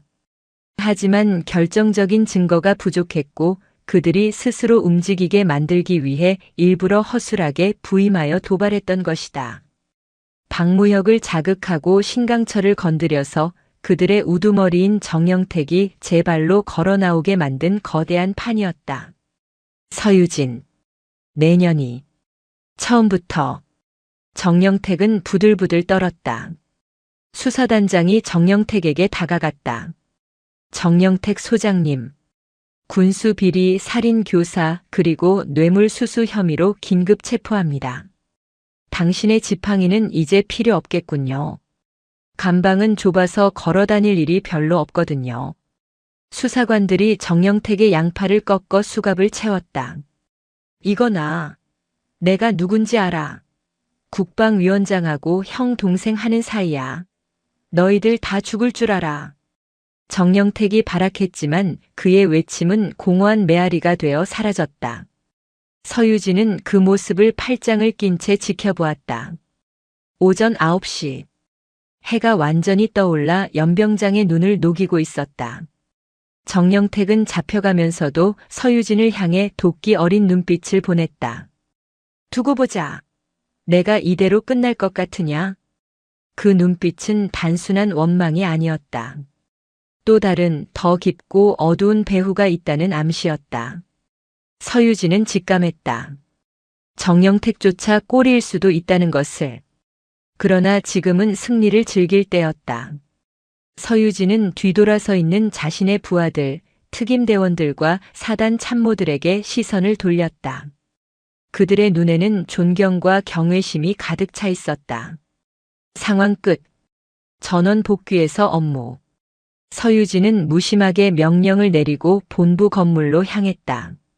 하지만 그녀의 발걸음은 그 어느 때보다 무거웠다. 갈비뼈의 통증 때문만이 아니었다. 이제 시작된 이 거대한 전쟁의 무게가 그녀의 어깨를 짓누르고 있었기 때문이었다. 같은 시각. 서울 여의도. 국회의원회관. 뉴스 속보 화면에는 군단 부군단장 정영택 소장, 비리 및 살인 교사 혐의 긴급 체포라는 자막이 뜨고 있었다. 강태준 국회의원은 담배를 피우며 그 장면을 보았다. 그의 얼굴에는 분노 대신 흥미로운 미소가 떠올랐다. 정영택, 그 만만한 놈이 저렇게 허무하게 무너지다니. 그리고 서유진 소장. 칠성부대에 저런 미친 마녀가 들어왔군. 내가 키운 사냥개들이 실패했으니 이제 나설 차례인가. 강 의원은 수화기를 들었다. 비서실장, 지금 당장 전국구 언론사에 제보해. 신임 사단장의 폭력과 하극상, 그리고 정신감정 의뢰 건으로 영상을 아주 자극적으로 편집해서 돌려. 그리고 내일 아침 내가 칠성부대 시찰을 가도록 일정을 잡아. 그는 서유진과의 싸움이 이제부터 정치판으로 넘어갈 것임을 선언했다. 오후 11시. 폭풍 전의 고요함이 감돌던 사단장 관사에 날카로운 전화벨 소리가 울려 퍼졌다. 서유진은 소파에 앉아 텔레비전 화면을 응시하고 있었다. 화면 속 뉴스 앵커는 흥분한 어조로 속보를 전하고 있었다. 속보입니다. 육군 전방부대에서 초유의 하극상 사태가 발생했습니다. 신임 사단장이 부임 첫날부터 참모들을 무차별 폭행하고 전임 군단 부군단장을 허위 사실로 협박해 체포하게 했다는 제보가 들어왔습니다. 국방위 소속 강태준 의원은 해당 사단장의 정신감정을 의뢰하고 즉각 해임을 요구했습니다. 화면에는 서유진이 신강철 참모장의 뺨을 때리는 장면이 교묘하게 편집되어 반복 재생되고 있었다. 전후 사정은 잘린 채 오직 그녀의 폭력성만이 부각된 영상이었다. 빠르군. 서유진은 덤덤하게 중얼거렸다. 정영택 소장이 잡혀간 지 불과 반나절 만에 벌어진 일이었다. 이것은 정영택의 배후에 있는 거대한 권력이 움직이기 시작했다는 신호였다. 강태준. 국방위원회 간사이자 차기 국방부 장관으로 거론되는 거물 정치인. 방산 비리의 몸통이라 불리는 자였다. 정영택과 신강철이 벌인 모든 횡령과 살인 교사의 최종 수익자가 바로 강태준 의원이라는 정보는 이미 707특 수임무단 내부에서 공유된 지 오래였다. 그들의 돈줄이 끊어지자 강태준은 거대한 언론의 칼을 휘두르기 시작한 것이다. 전화벨은 끈질기게 울렸다. 발신자 표시 제한. 서유진은 수화기를 들었다. 서유진입니다. 대단하군. 서 소장. 뉴스 보고 있나? 수화기 너머로 걸걸하고 오만한 목소리가 들려왔다. 강태준 의원이었다. 그의 목소리에서는 여유와 함께 상대를 장난감 다루듯 여기는 비열함이 느껴졌다. 잘 봤습니다. 편집 기술이 할리우드 영화 수준이더군요. 팩트는 다 잘라먹고 자극적인 것만 남기는 솜씨가 일품입니다. 언론 조작의 달인이라고 불러드려야겠습니다. 말 조심해. 내가 지금 상황 파악이 안 되는 모양인데 너는 끝났어. 내일 아침이면 군 검찰이 너를 긴급 체포할 거다. 죄목은 직권 남용, 상해, 그리고 군명예 훼손이야. 그래서요. 서유진의 목소리에는 파문 하나 읽지 않았다. 그녀는 침착함이라는 방어막 뒤에 날카로운 창을 숨기고 있었다. 고작 협박 전화나 하려고 이 밤중에 전화를 하셨을 리는 없고. 거래를 원하십니까? 아니면 선전포고입니까? 당신이 내게 줄 수 있는 것은 무엇이며 내가 당신에게서 빼앗아 올 것은 무엇인지 명확하게 밝혀보시더. 시간 낭비는 질색입니다. 강태준이 기가 차다는 듯 헛웃음을 터뜨렸다. 거래? 하. 쥐방울만한 게 어디서 딜을 치려들어. 이건 통보다. 지금이라도 정영택을 풀어주고 내가 모든 책임을 지고 자진 사퇴해. 그리고 정신적인 문제가 있었다고 발표해라. 그러면 연금은 받게 해주지. 내 심기를 건드린 대가치고는 아주 관대한 조건일세. 서유진은 테이블 위에 놓인 권총을 만지작거렸다. 차가운 금속의 감촉이 손끝에 전해졌다. 이 감촉이야말로 그녀에게 현실의 감각을 일깨워주는 유일한 존재였다. 거절한다면요? 거절? 서 소장. 화천의 밤은 길고 위험해. 특히 너처럼 혼자 사는 여자의 관사는 더더욱 그렇지. 사고라는 건 언제 어디서든 일어날 수 있는 법이야. 가스 폭발이라든지 아니면 강도가 든다든지. 노골적인 살해 협박이었다. 이쯤 되면 정치인의 가면을 벗어던지고 범죄 조직의 보스로서의 본색을 드러낸 것이나 다름없었다. 강태준 의원님, 한 가지 충고해드리죠. 서유진이 나직하게 말했다. 사냥개를 풀 때는 목줄을 잘 잡고 계셔야 할 겁니다. 개가 주인을 물 수도 있으니까요. 뚝. 그녀는 전화를 끊어버렸다. 그리고 즉시 집안의 모든 불을 껐다. 어둠이 관사를 집어삼켰다. 그녀의 감각이 극도로 예민해졌다. 강태준은 빈말을 하는 위인이 아니었다. 그는 자신의 앞길에 방해되는 자들을 사고사로 위장해 처리하는 데 도가 튼 인물이었다. 이미 관사 주변에는 그가 보낸 청소부들이 깔려 있을 것이다. 아스락. 아주 미세한 소리였지만 서유진의 귀를 속일 수는 없었다. 뒷마당 쪽 베란다 창문이었다. 프로들이다. 군화 소리조차 내지 않고 접근하고 있었다. 이것은 단순한 군 내부의 암살 시도가 아니었다. 국정원이나 대테러 전문가 수준의 은밀함을 갖춘 전문 용병들이었다. 서유진은 붕대가 감긴 몸을 일으켰다. 통증이 밀려왔지만 아드레날린이 솟구치며 고통을 억눌렀다. 그녀는 권총의 안전장치를 풀지 않았다. 총성이 울리면 헌병대가 출동할 것이고 상황이 복잡해진다. 강태준은 그걸 노리고 있을 수도 있었다. 조용히 처리한다. 707 특수임무단의 방식으로. 그녀는 주방으로 이동해 과도를 하나 집어들었다. 그리고 냉장고 옆 그림자 속에 몸을 숨겼다. 그녀의 눈빛은 밤의 맹수처럼 번뜩였다. 화천의 밤은 이제 그녀의 사냥터가 될 참이었다. 새벽 12시. 베란다 문이 소리 없이 열리고 검은 복면을 쓴 괴한 3명이 미끄러지듯 들어왔다. 그들의 손에는 소음기가 장착된 권총과 날카로운 단검이 들려 있었다. 야간 투시경까지 착용한 장비로 보아 단순한 깡패가 아니라 국제적인 용병들이었다. 선두의 선놈이 수신호를 보내자 셋은 부채꼴로 흩어져 거실과 침실 쪽으로 향했다. 그들의 움직임은 물 흐르듯 유연하고 치밀했다. 서유진을 완벽하게 포위하고 일격의 숨통을 끊겠다는 의도였다. 서유진은 숨을 멈췄다. 놈들의 발소리가 점점 가까워졌다. 그녀는 찢어진 갈비뼈 때문에 정면 대결이 불리하다는 것을 알았다.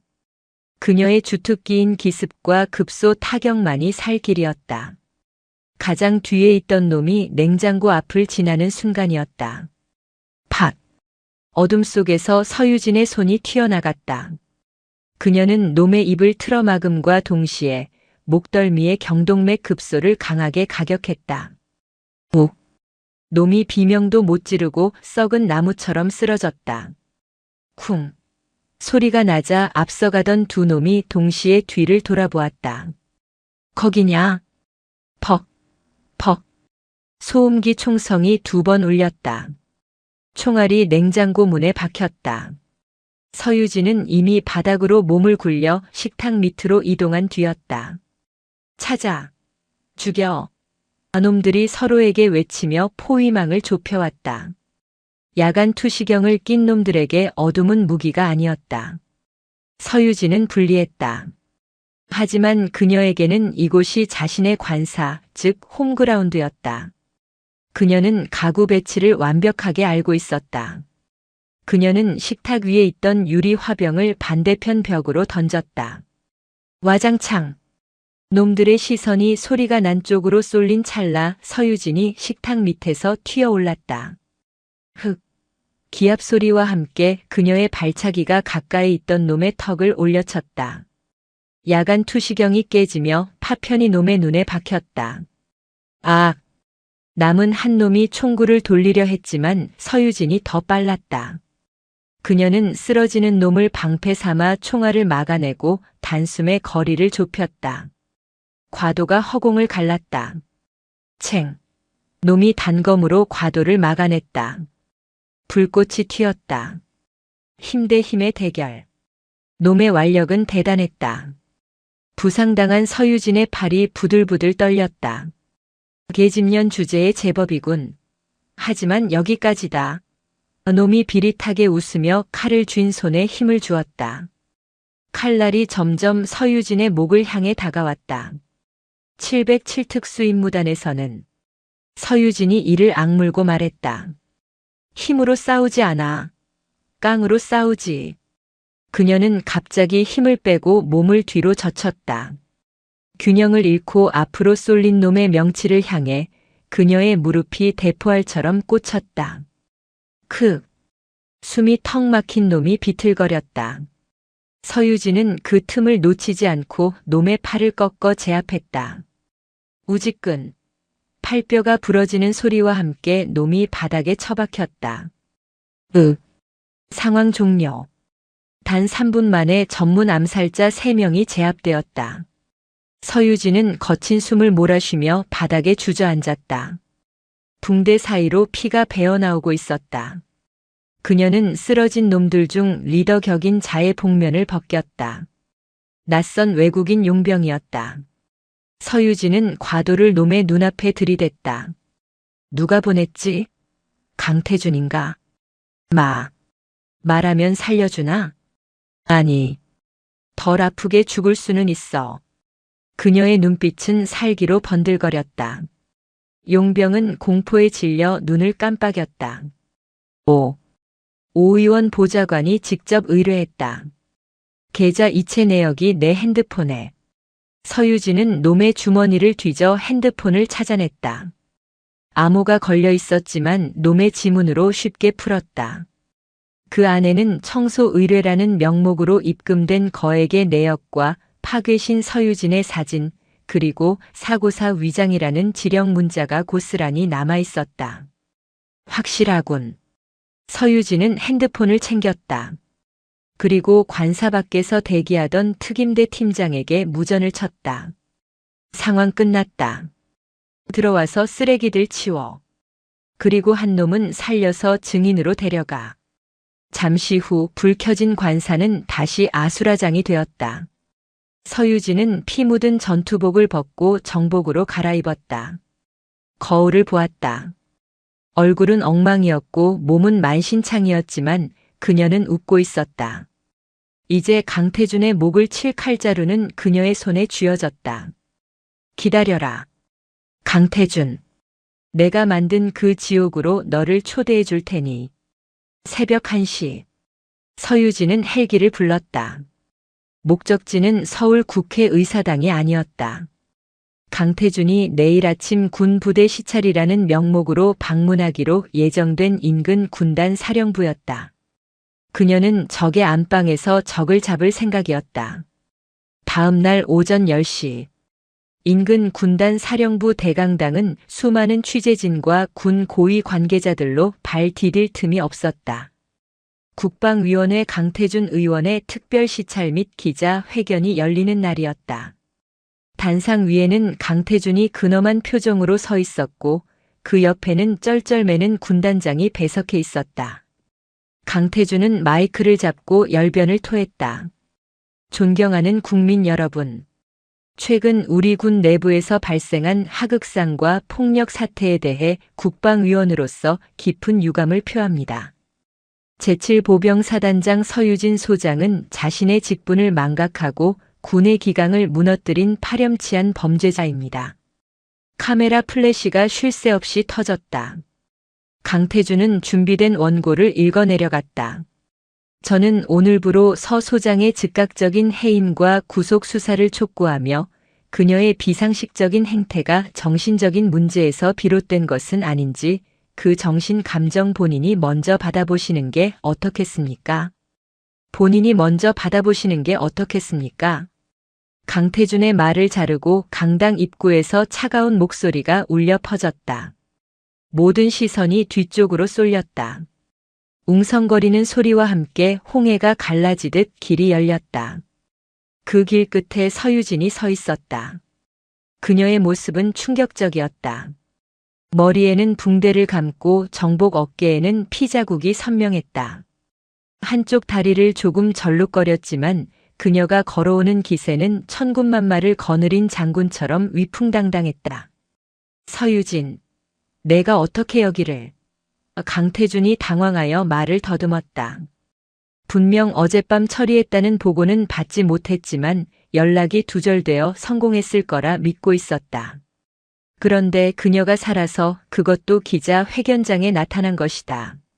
왜요? 제가 시체로 발견되어야 하는데 두 발로 걸어 들어와서 놀라셨습니까? 서유진은 단상 위로 성큼 올라갔다. 경호원들이 막으려 했지만 그녀의 눈빛 한 번에 주춤거리며 길을 터주었다. 그녀가 뿜어내는 살기는 훈련받은 경호원들조차 압도했다. 이거 뭐 하는 짓이야? 끌어내. 당장 끌어내. 강태준이 악을 썼다. 하지만 기자들은 이 특종을 놓칠세라 카메라를 서유진에게 들이댔다. 서유진은 강태준의 옆에 서서 마이크를 빼앗았다. 기자 여러분, 강태준 의원이 말한 하극상의 진실을 알려드리죠. 그리고 어젯밤 제 관사에서 어떤 일이 있었는지도. 그녀는 주머니에서 핸드폰을 꺼내 마이크에 대고 녹음 파일을 재생했다.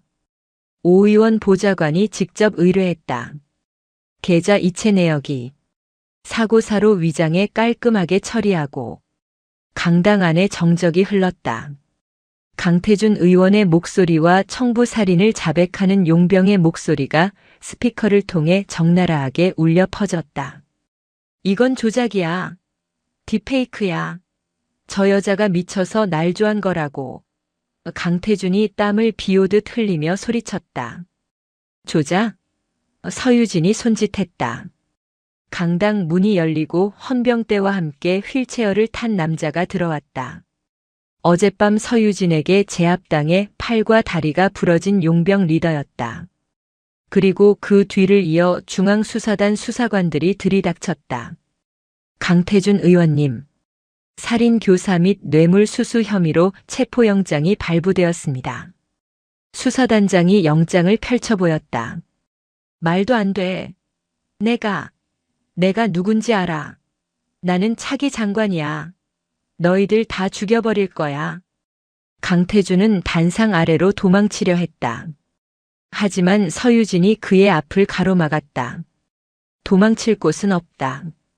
서유진은 강태준의 눈을 똑바로 쳐다보았다. 당신이 군대를, 병사들을 당신의 돈벌이 수단으로 생각했을 때부터 당신의 운명은 정해져 있었어.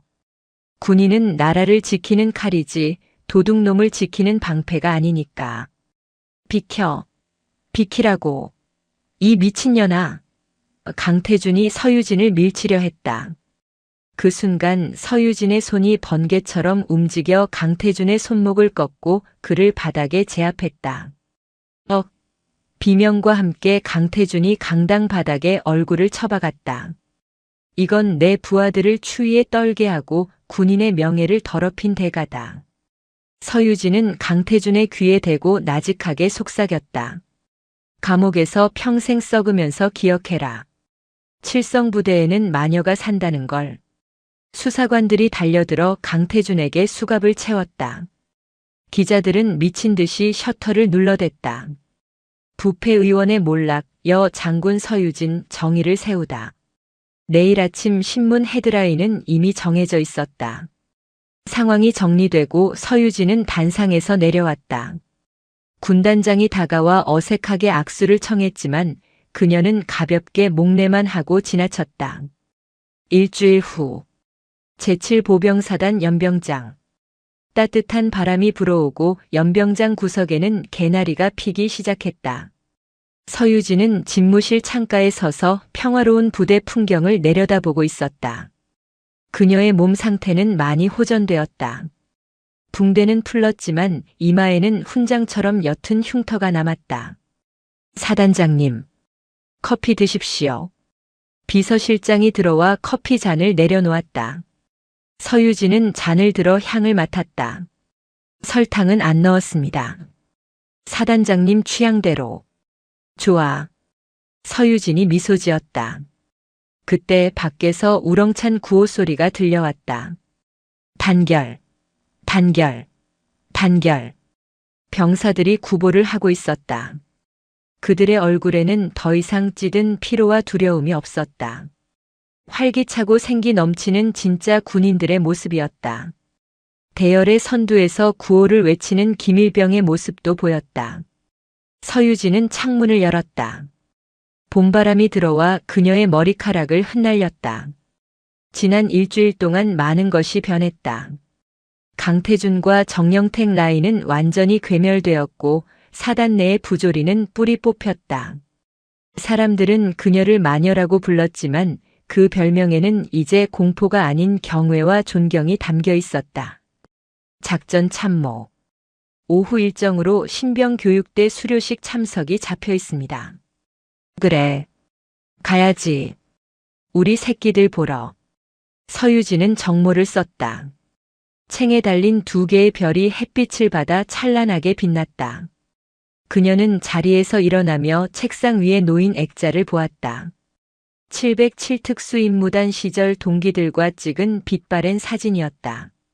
보고 있나? 나 잘하고 있는 거 맞지? 그녀는 마음속으로 선배에게 물었다. 사진 속 선배가 엄지를 치켜 세우며 웃고 있는 것 같았다. 서유진은 집무실을 나섰다. 복도를 걷는 그녀의 발걸음 소리가 경쾌하게 울렸다. 또각또각. 본부 건물 밖으로 나오자 도열에 있던 참모들과 병사들이 일제히 거수 경례를 붙였다. 부대, 차렷, 사단장님께 대하여, 경례, 단결. 서유진은 그들의 눈빛을 하나하나 마주하며 답례했다. 단결. 그녀는 더 이상 혼자가 아니었다. 그녀의 뒤에는 그녀를 믿고 따르는 수천 명의 칠성 용사들이 있었다. 어떠한 외풍이 불어와도 어떤 적이 쳐들어와도 그녀는 흔들리지 않을 것이다. 그녀는 대한민국 최전방을 지키는 수호자 제7보병사단장 서유진 소장이니까.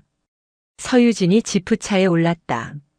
차가 출발하며 흙먼지를 일으켰지만 그 뒤로 보이는 화천의 하늘은 그 어느 때보다 맑고 푸르렀다. 전설은 이제 시작되었다. 그리고 그 전설은 병사들의 입에서 입으로 전해지며 영원히 이 땅을 지킬 것이다.